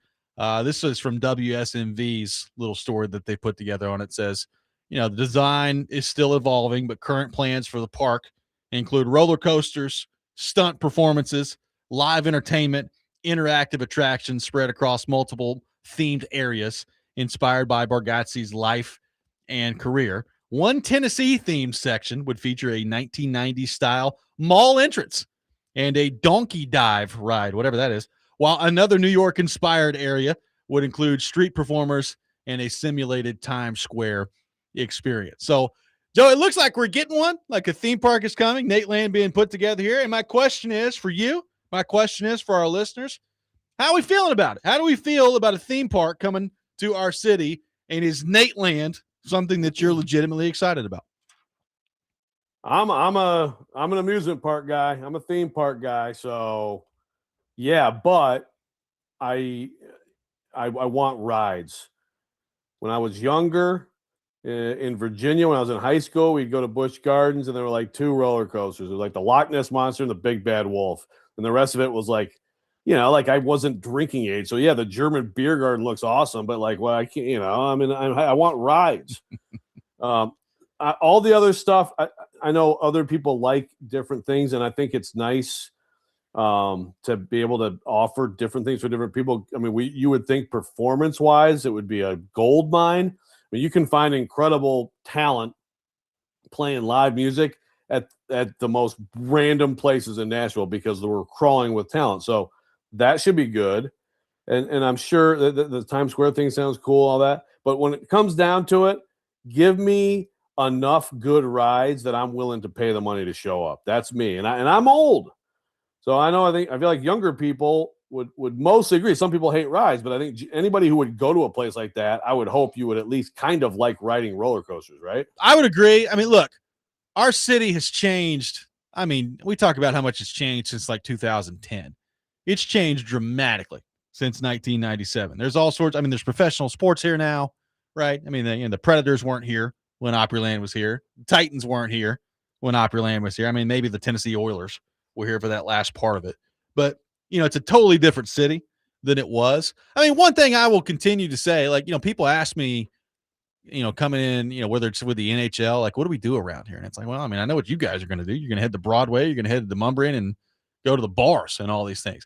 I still believe that we need more things around here in this area for, like, the family, right? Like, you need more places to take kids. You need more places to go and be able to just hang out. And this, I think, would be awesome. I'm all for it. Like, I'm all for the theme park. I'm with you. Like, if we're going to do it, it needs to be done right. Like, you need to be able to get some rides in here that keep me wanting to come back at that point. Otherwise, don't put it up. Either go all the way or don't do it at all. That's where I'm at. And do you have the real estate to add rides? Yes. Like, look, the best theme park in the world, for anybody who hasn't been there, and it blows everything else I've ever been to away, is Cedar Point in Sandusky, Ohio. And basically every 2 years they add something. Now, that they're not always death-defying roller coasters, but they add something every 2 years. And that means also they get rid of stuff that's not as popular, but like they have built up this massive collection of coasters to where the really good ones you can get on with like no waiting. I mean, that's like, do you have the ability to add and enhance and upgrade? And to your point on having something more for little kids, I think that's a great point for young parents like you. Another concern for me with anything now, and people have been saying on the text line, and it comes right to my mind too, is how freaking expensive is this going to be? Yeah. Everything's so expensive, I mean, one thing that's great about, like, so my brother and sister who still live in Virginia, and they take their kids, they have season passes to Busch Gardens, even though they live a couple hours away now. Well, that pays for itself with like 2 visits, right? Certainly with 3 visits. So as long as you have a good season pass situation for people who live here, then I think it'll be well worth it. I agree. 615-737-1025, our phone number. 615-737-1025. We'll take your thoughts on Nate Land throughout the remainder of the show as well. Charles Robinson from Yahoo Sports with us coming up next. Robby and Rexrode, 1025 The Game.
Final hour, Robby and Rexrode, 102.5 The Game. Robby Stanley, Joe Rexrode, Ian Safar here with you on this Thursday morning. We are presented by Green Ventures Landscaping for homes and businesses that want to stand out, not blend in. Visit greenventureslandscaping.com. We head to our phone line, driven by WilsonCountyHunter.com. Welcome in our buddy Charles Robinson to the program from Yahoo Sports. Charles, good morning. How are you? What's going on, gentlemen? Getting thin, late May. Not a whole lot going on. Yeah, we got to get some full squad minis going. Need some things to actually happen to Aaron Rodgers is only so much of the offseason now that he's signed, so we need to actually get some football in front of us to talk about. Need people to start making some trades, Let's get some trades going in the NFL. You said get thin. I'm like, no, I'm not. Well, maybe later. The NFL needs to work on this May, June kind of swing here. Don't tell them that, because then they will. Yeah, I know. I swear to God. Next thing you know, we're gonna have a period where you can fire anybody you want, and it won't have any cap consequences. Yeah, exactly. From May 21st to June 15th. Exactly, just to fill a little bit of the calendar there. Well, Charles, let's start here. So Nashville has been awarded the Super Bowl in 2030. So Super Bowl 64 will be coming to Nashville. Obviously, it's big news around here. It's the first time Nashville has hosted a Super Bowl. People are already getting into the discussion of whether or not Nashville could end up in the rotation after that. But it's an exciting time around here. You got the new stadium coming in 2027. So what do you make of the idea of Nashville as a Super Bowl city, and potentially, if things go very well, maybe getting into some sort of rotation? Yeah, I mean, it's interesting because the rotation for the league has always been 5, right? Like that's I think how the league office, they'll never say, oh, the rotation for us is 5, but historically that's what I think the league office has kind of handled it that way between, Los Angeles, Las Vegas, Atlanta, New Orleans, Miami. And then it's always been, can there be a 6th in that regular rotation from one decade to the next? And then we'll figure out a way to sprinkle in, 4 other franchises. If we can hit that 6 mark, we'll figure out a way to sprinkle in 4 other franchises, which would typically be, you build a new stadium, or you spend, billions of dollars in renovations, things of that nature that ultimately would push the needle for the NFL.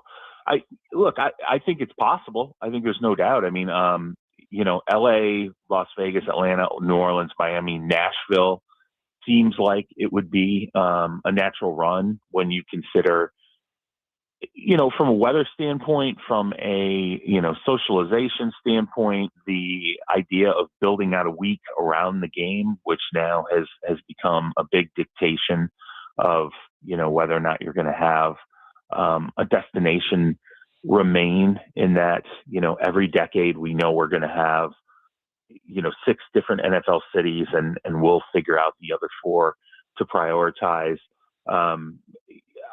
Having been obviously to Nashville before for events, it makes a lot of sense to me. The draft was a lot of fun to cover there, but weather permitting, I think that's going to have a lot to do with it. The experience, how the community itself embraces it, and then also, I think a big thing for the NFL now when it comes to the Super Bowl is I don't think they want to continue to go to, and I'll give you an example. When we go to San Francisco, you have all these localities that they fight over the use of the game. So it's like, hey, okay, it's in San Francisco, but how much of this can we get in San Jose?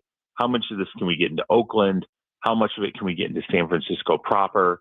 And it ends up being an experience where you spread out the game over an immense area, and not that reporters matter, but we all end up on these buses going back and forth, and then we complain, and it just feels like a much more separated game than when you do it in a place like I'll say Las Vegas. Like Las Vegas, there's nowhere else to go. You're there. I mean, you're the traffic is the traffic, but you're within a certain mileage marker in Las Vegas. And that, I think, for the NFL is what encapsulates the game, being able to keep it tied together and not have a lot of different localities arguing about, are we going to get a piece of this? Are we going to get a piece of the money?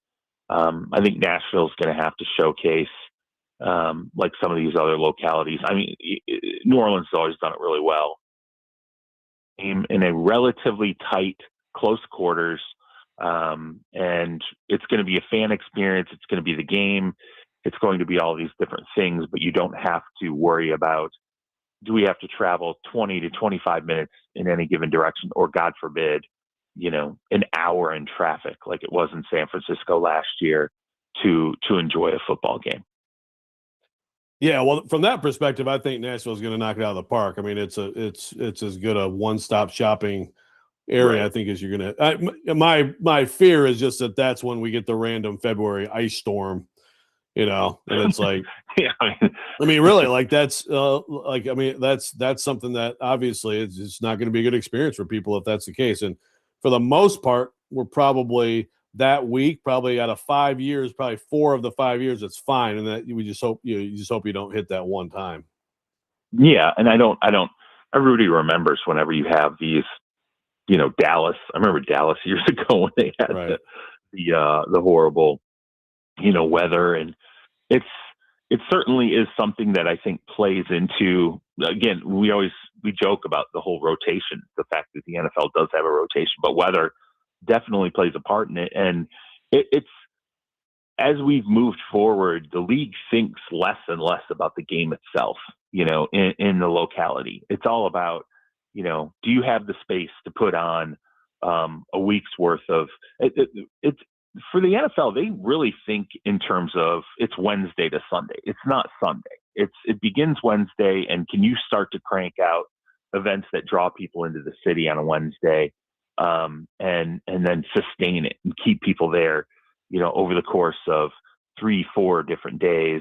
That's really how I think the league office measures this. And, even the San Francisco experience, it was interesting to see, we stayed in really downtown San Francisco. And I thought early on in that week, wow, this is kind of crazy here. Like there's a lot of empty shops. There's a lot of empty retail space. It didn't necessarily feel safe initially the first couple of days because we're busing back and forth to San Jose to do events. And then all of a sudden on Wednesday, and I don't know if I made this joke with you guys, but I was like, every police officer west of the Mississippi showed up on Wednesday.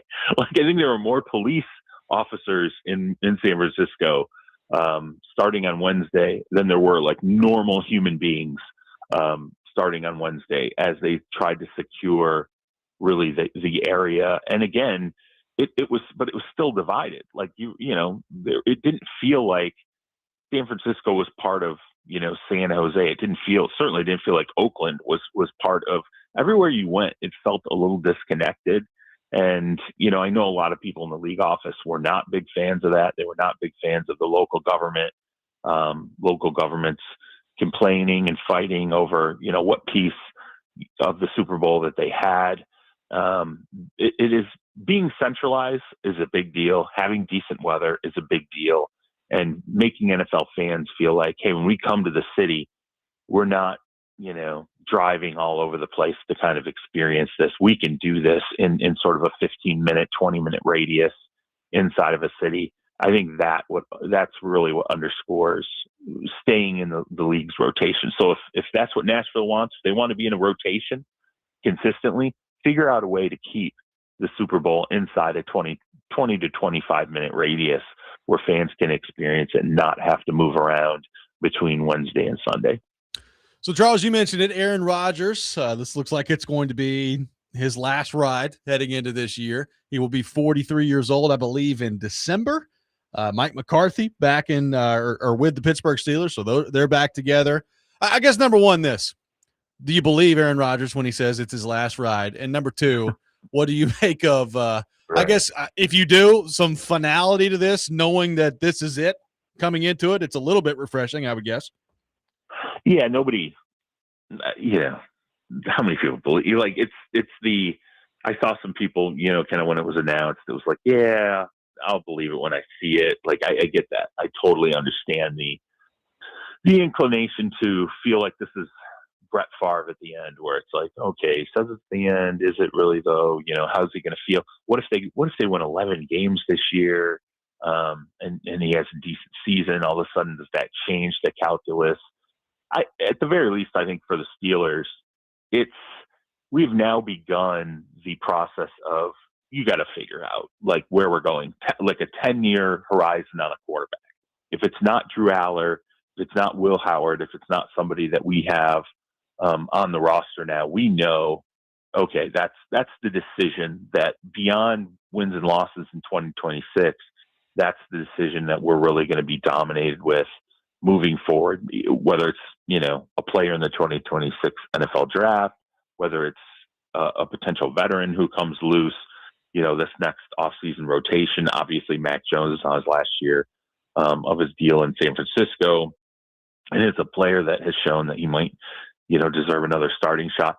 But for the Steelers, this is the finality that I think is beginning. And when you look at their cap table, I want to say, out of their like top 10 paid players, 6, and this is off the top of my head, I think like 6 are turning 30 or older this season. You can feel the franchise naturally, you know, sliding itself into a reboot, and ownership doesn't want to hear that. They don't reboot, they reload, like all this crap that they say. It's a reboot, right? Like, this is it. Whatever happens in 2026, you're going for it. You've signed players to this point. We've gotten the roster to this age, and now you need to figure out what can be accomplished in 2026 and then beyond. And, you know, Mike McCarthy, I think when you look at the quarterback situation, Will Howard, again, there's limitations. He's a guy you drafted late in the 2025 draft. There's a reason why that guy goes late. Drew Aller, you know, for Mike McCarthy to come out and say that he has to basically reprogram everything that Drew Aller did, like unlearn. Hey man, you know what you did at Penn State? Let's go ahead and unlearn all of that. Let's pretend you never played football before. Yeah, exactly. Let's get you from high school. What were you like in high school? We can develop you as a quarterback with the Pittsburgh Steelers. I would say that the signs are clearly on the wall there that they're going to be a team that is very much involved in what should be a lucrative 2027 NFL draft from the quarterback, standpoint. But at least we know now, if Aaron Rodgers is true to his word that, you know, this is the end, the front office there now, they're only, regardless of wins and losses, their only thought of general manager Omar Khan is, how do I fix this in a way that I have not been able to fix it since, you know, Ben Roethlisberger started to walk into the sunset of his career? I've made multiple mistakes up to this point.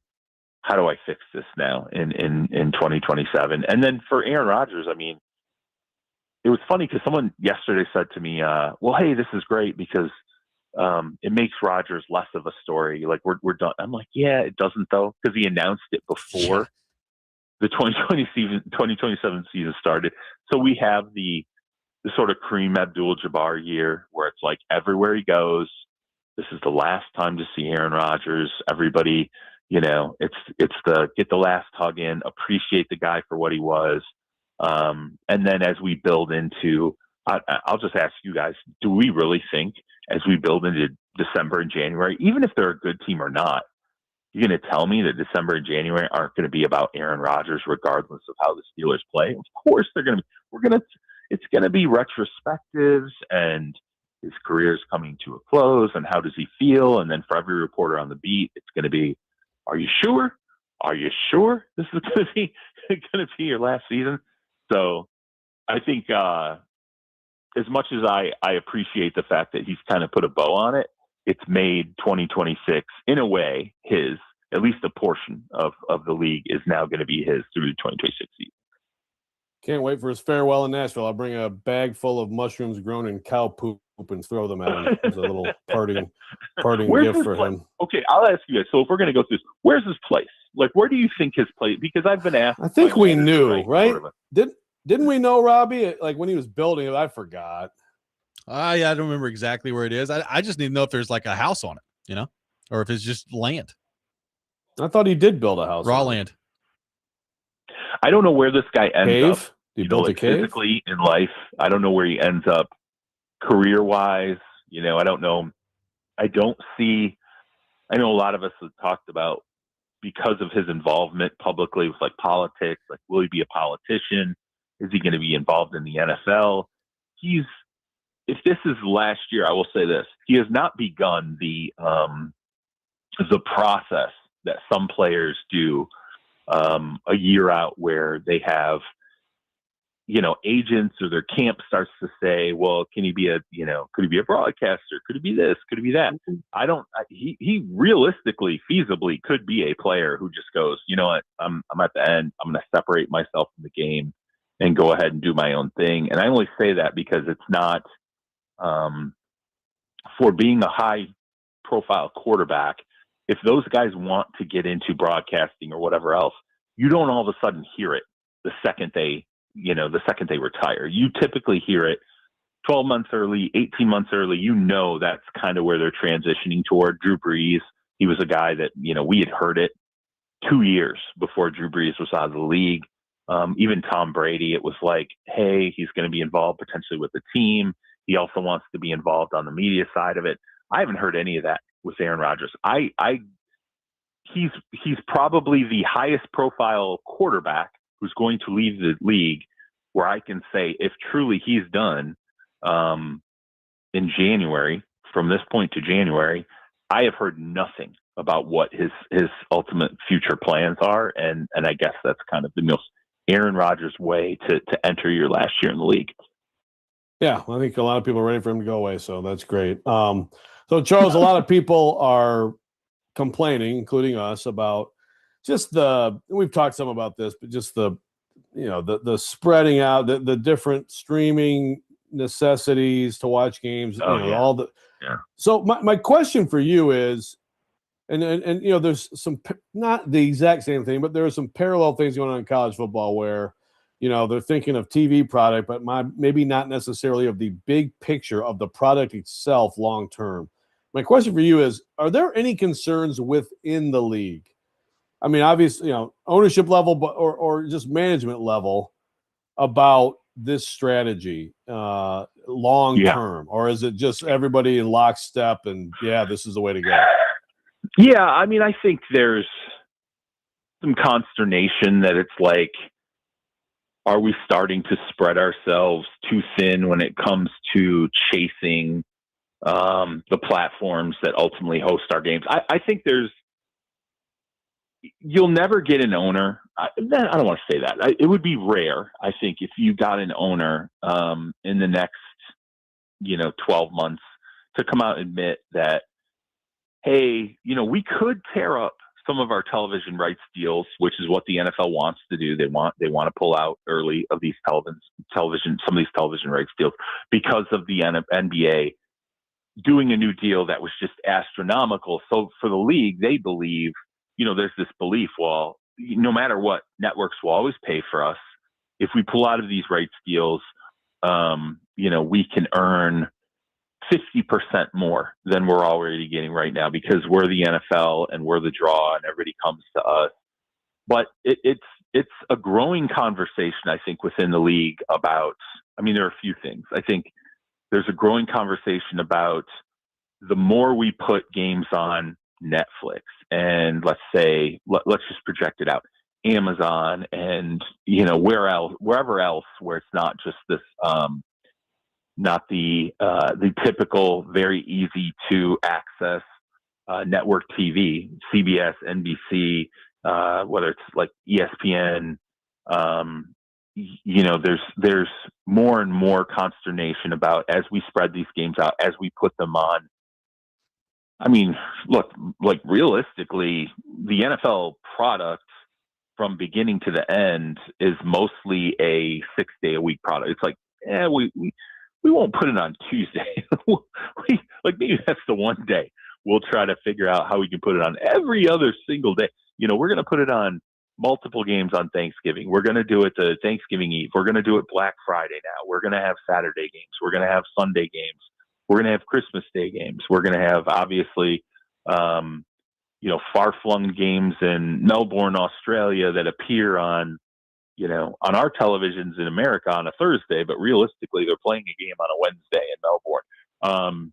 It's like how the product is being divided up at this point is certainly something that is a topic of conversation. But I also think ownership groups, the stance that they have is, let's go ahead, let's just do it and see how teams react to it, players, coaches.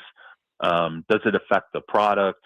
The Melbourne game alone, I think there's a lot of interest in just how this are there ripples from that game. Do the Rams and San Francisco 49ers come out of that game and wonder for the next 4, 5, 6 weeks, like, are we playing the way we need to play? And did the Melbourne, Australia trip have something to do with that, starting the season so far away and this massive amount of travel?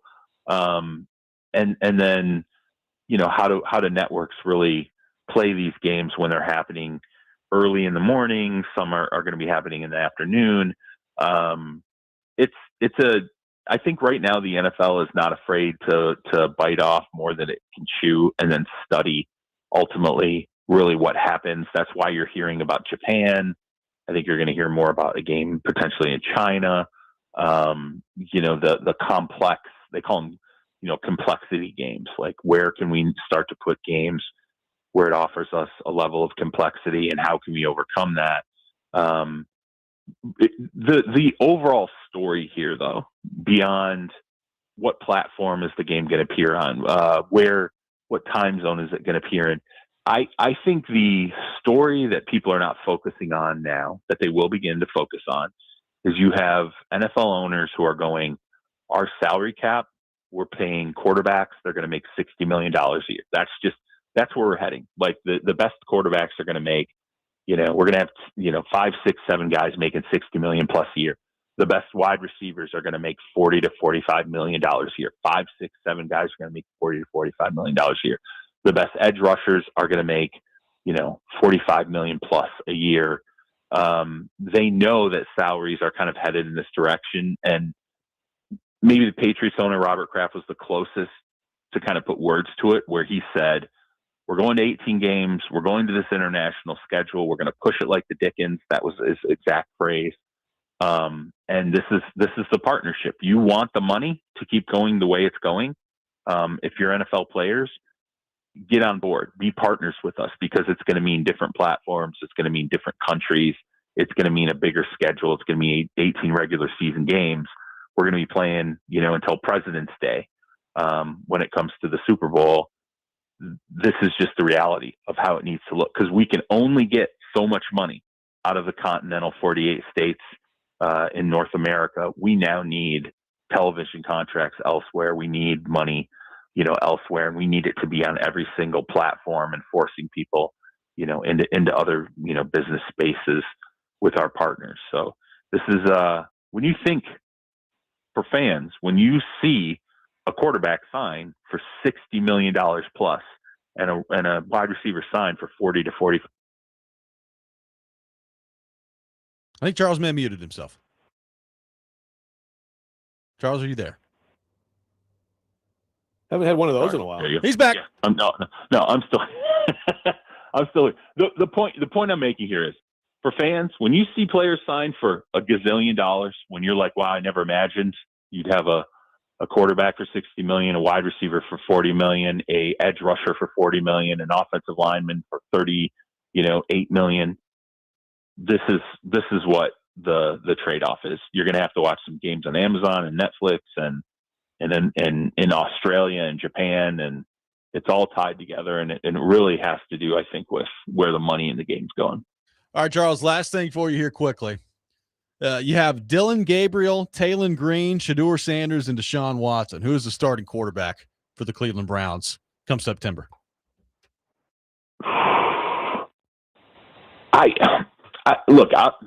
every time Todd Monken says something, he says something positive about Deshaun Watson. Like, is anybody noticing? Yes. It's like every single time he opens his mouth, he says something meaningful about Deshaun Watson that indicates to me he is realistically, and at first I didn't believe it, but now realistically projecting, get used to the idea of Deshaun Watson being the starting quarterback of the Cleveland Browns in 2026. And when he talks about Shedeur, it's more of a, hey, he's improved so much. He's building so much. He's learned so much. And I'm like, yeah, that's the stalking horse. Like, that's the guy that you believe you're trying to project to people. He's a work in progress. And yet every time you talk about Watson, you go, well, look at he's had this success in the past. And, he's going out and he's having these great days. And now when you start to hear about schematic fit, you're hearing, hey, maybe Deshaun Watson's a better schematic fit for Todd Monken than he was with Kevin Stefanski. I thought it was ridiculous when I first started thinking about it a couple months ago, but now, given everything Monken has said, I truly believe he is absolutely positioning, Watson as the starter in 2026, and he's giving everybody else time to get used to it. So, who threw the interceptions in 7-on-7? He didn't like that. Well, yeah, hence we'd like to have this, resolved in terms of the quarterback, derby between these guys. We'd like to have it, resolved by the end of spring, but we'll take it all the way to week one of the regular season. I think he's allowing himself a little bit of wiggle room, but I don't think he wants to start Shedeur. I think he wants to start Deshaun Watson, and he's trying to finesse it in any way he can. Now, Watson obviously should help himself by not being the Watson that he's been since he got to the Cleveland Browns. But that, to me, will be the chaos that we'll end up talking about, in training camp, is the difference between these two guys and whether Shedeur's getting a fair shot under yet another coach. And God forbid, what will Deion say next about how he's, been put through, trials and tribulations as a professional adult worker. Pro Bowl quarterback. Charles, great stuff as always. Thank you for being with us, and we will talk to you next week, my friend. Okay, sounds good. Have a good week, guys. Yep. Charles Robinson from Yahoo Sports, our guest here on the program, joins us every Thursday morning at 8 o'clock. We will react to what Charles had to say coming up next. Robby and Rexrode, 102.5 The Game.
Welcome back in, Robby and Rexrode, 102.5 The Game. Tune in for the Indy 500 race on 102.5 The Game this Sunday. Coverage beginning at 10 a.m. Brought to you by Twin Peaks, home of the 29-degree beer and the Borchetta Bourbon Music City Grand Prix. Appreciate Charles Robinson from Yahoo Sports for being with us in the last segment, taking your thoughts on the Titans and all things NFL. Nate on the text line says, I understand the league will do anything to grow their money, and they've been going internationally for years. But I'm surprised owners are willing to have their teams travel overseas for games. Isn't that more money that they have to spend? Aren't owners cheap-minded to spend the least to gain the most profit? I mean, I would imagine the answer is yes, you have to spend more money when you're going and taking your organization overseas. You're also making a lot more money when you do that. So I imagine the trade-off they're okay with would be my guess. Yeah. The expenses on the travel stuff doesn't really match up to, the TV stuff is way more important to the league than any expenses, any attendance, anything like that. Right? It dwarfs everything else. What do you make of Deshaun Watson maybe being the starting quarterback for the Cleveland Browns this year? I mean, look, it's either going to be him or Shador, right? I mean, they're not starting Dylan Gabriel, I don't think. They're definitely not starting Taylor Green. Maybe they'll find Taylor Green, they'll run a jet sweep with him or something, but I don't think they're starting him at quarterback. Yeah, right. I have no idea. If going into all this, I'm with Charles. Like initially, it's laughable. I think we laughed about it when you started talking about it. But we have seen Deshaun Watson play well in this league before. It's been a while now. A long time. It's been a long time. We have seen him play well. I thought there were some good signs from Shador, apart from all the crap, and some of the goofy stuff off the field, and now Dion and everything. But I thought there were some promising signs from him last year, but I don't know. Apparently not. If you're going to Deshaun Watson, if that's really what's happening here, you got to be really down on Shador Sanders, right?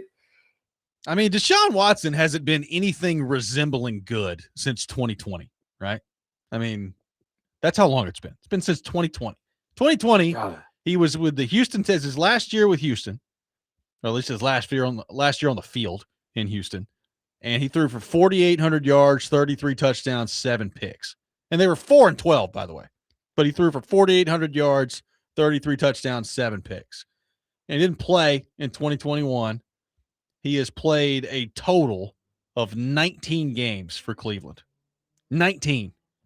He was out this past year with injury. Like, he's not been anything resembling good since 2020. That's a long time in the NFL. Yeah. I had almost forgotten he was in the league still. So, there's talent, but it's several injuries, an enormous scandal, and a lot of years ago. So I don't to me, it just makes sense to try to pour into the young kid. I still absolutely believe Shador Sanders has the talent to be an NFL quarterback or to have a shot at a starting job in the NFL, in particular for a bad franchise. But some things obviously are just not working and not connecting with him. Let's head to our phone line, driven by WilsonCountyHyundai.com. Welcome in Mark in Nashville to the program. Mark, good morning. Thank you for calling in. Hey, good morning, Robby. What's up, Uncle Joe? I hear you talking this Mark? morning, Joe. Yeah, what's up, man? Joe, I think that's a sad situation in Cleveland, man. I mean, all those quarterbacks. Now you're putting Deshaun Watson back in the mix. Deshaun hadn't been relevant in like 6 years, Joe. I mean, I know Jimmy owes him all that money. I guess he feels entitled to let him try to earn some of that money some kind of way. But I think his best days are behind him. I know they just didn't want to cut him because they had to pay him anyway. But, I mean, it's cutting the growth of Shador out. I think Shador's getting a bad rap with all this, Joe. I think he could be a good quarterback. He had a pretty decent year last year. This year I thought could be better for him, but now you got him in the mix with Deshaun. Taylor Green, like you said, Robby was saying jet sweeps or whatever, whatnot. I mean, Dylan Gabriel, somebody, maybe they can give him away to somebody and get a draft pick out of it or whatnot. Then you got to figure out what's going to go on with Myles Garrett. That's just about bad organization over there and stuff. But hey, Joe, Robby, I got a good breakfast for y'all this morning, man. Are y'all listening? Oh yeah. I got fried cube steak with gravy. Scrambled eggs with cheese, bacon bits on them. Okay. Two dinner rolls and some orange juice. Now that's a really good breakfast right there. That sounds pretty and good. I got it from a restaurant called Big Snack. By the way, Big Ethel runs it. So if y'all need to talk to somebody, call Big Ethel. She'll hook you up with a nice breakfast. Good to know. Nice. I was going to get it's nice. And Joe, before I go, Joe, what happened to our Pistons, man? I mean, are they gonna sign Jalen Duren to a max deal? I think he needs to go to big man camp with Akeem Olajuwon. I mean, he's got to learn something, Joe. He's only 22, but he also needs some help there. And what are you gonna do with Cade, man? I mean, you're gonna get him some help because you got G leaguers playing around him. And I mean, Trajan, whatever his name is up there, Langdon. He's got to really. They got a window, Joe, and they really got to do something to get that team better. They got really exposed in the playoffs this year, man. But maybe they'll step up and do something. But hey, man, I'm gonna get back to eating my big boy breakfast. Like I said, holler at Big Ethel. She'll take care of you, Robby, Joe. Y'all be good, man. We'll see you, Joe. See you, Joe. See you, Robby. Ian. There you go. All right, Mark. That breakfast sounded good. Sounds better than Chitlins. You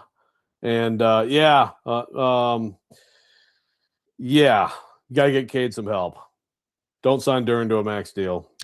Got to get another shooter. 615-737-1025, our phone number. Final segment of the day coming up next. More of your thoughts to get to. Reacting to Charles Robinson from earlier this hour. Robby and Rexrode, 1025 The Game.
Final segment of the day, Robby and Rexrode, 102.5 The Game, live from our Busy Bee Plumbing, Heating, and Air Conditioning Game Nashville studios, home of the $99 yearly Beehive membership where the buzz is always about great service. Taking your thoughts at 615-737-1025, 615-737-1025. Well, Joe, in terms of the Super Bowl and the footprint here in Nashville, in terms of everything being within 20 minutes, I mean, I feel pretty good about it. We'll at least have that going for us. I mean, there's nothing anybody can do sitting here 4 years out, unless you want to start building some giant weather tarp or something to keep the ice out. I mean, you know, either the weather will be good or it won't be. So we'll see what happens by the time that comes around. Statistically speaking, though, I feel good about the weather, right? I mean, what are the chances, right, in 2030 that it's that bad? I am too, doing the same thing. Knocking on wood right now. Yeah, no, it should be. It's just that's the worst scenario. Is it's bad and it's like, okay, that's a little bit too much of a deterrent. Because Indy's also a very good event city. Everything is walkable. They're 4.5 hours north of here. That should make a difference. I mean, I think our Indy Ben texted in. Good to hear from you, Indy Ben, that we have similar winters, and he's right. But there's a 4.5 hour difference. I mean, we're warmer a lot of the time. Sometimes not significantly, but a little less of a chance, you know, that we're going to get hit with something like that. So, you know, the average temperature in Nashville in February? What's that? I've just AI'd it. The average high in Nashville is 53 degrees in February. That's fine. Average low is 32. So there you go. That's fine. I mean, people, like, to Charles' point, like about, you know, because for people who don't know, like the Niners play, it's actually in San Jose, is where the stadium is. And so it's just all over the place. So for people who have to wear jeans and jackets, but have a great experience all in one area, I think that they'll take that trade-off all day. I agree. All right, so Joe, putting you on the spot, do you buy that this is Aaron Rodgers last year? Yes. I think the only way yes, but like you leave the door cracked a little bit. And I think it's probably like if he were to play well, let's say he were to play better than expected and the Steelers were better than expected. And it's like, gosh, with some ads here, you know, what could this look like next year? I don't think that's going to happen. So I think I'm going to take him at his word. That's where it's like, okay, maybe I'm not done. Maybe I should ride this out a little bit. But I think if it goes the way it's been going, he's on a downward trend, right? He was fine last year. He's still a decent quarterback, but I'm going to take him at his word. You? He's smiling when he said it. You never know what that means. He's smiling when he said it. Has he been this definitive before? I don't think so. About him returning? I don't think so, right? I don't think he quite said it like that last year. Now, he's also in the, you know, I think 5 years ago he said he doesn't want a farewell tour. Well, guess what this is? This is a farewell tour. So we'll see. See how it goes. So he'll overshadow the last day at Nissan Stadium. That's nice. Thanks, Aaron. Probably, yeah. I mean, their last home game, I looked at their schedule, is the week before that. So the last two games for the Steelers in the regular season are on the road here and then on the road in Baltimore to close out the regular season. So could have some Steelers fans that, or maybe even like, you know, some Packers fans that come in. Shedding a tear. Look, we'll go watch one of Aaron Rodgers' last games. If he can make it that long. That's true. If you can stay around, stay healthy. Yeah, that's a fair point. I want to shout out. Let's unlearn everything you've learned about football and see if you're ready to go by the time the fall runs around. Yeah, it's not a great. That's not a great endorsement of James Franklin. No, it's not right there. No, so hopefully he does better at Virginia Tech with the quarterbacks. I do want to shout out Ed for suggesting Joe Land instead of Nate Land. Gout stands, Skiatika bumper cars. I suggested Bill Lambier Punch Out, and I love the best one though is Loose Mints Candyland. Yeah, that's pretty good. That's beautiful work, Ed. That is going to do it for us today on the program. Kuharski will be with Rexrode on the show tomorrow. Looking forward to that. Hope everybody has a great weekend. I'll see you guys on Tuesday. Next man up coming up next. You're listening to 102.5 The Game.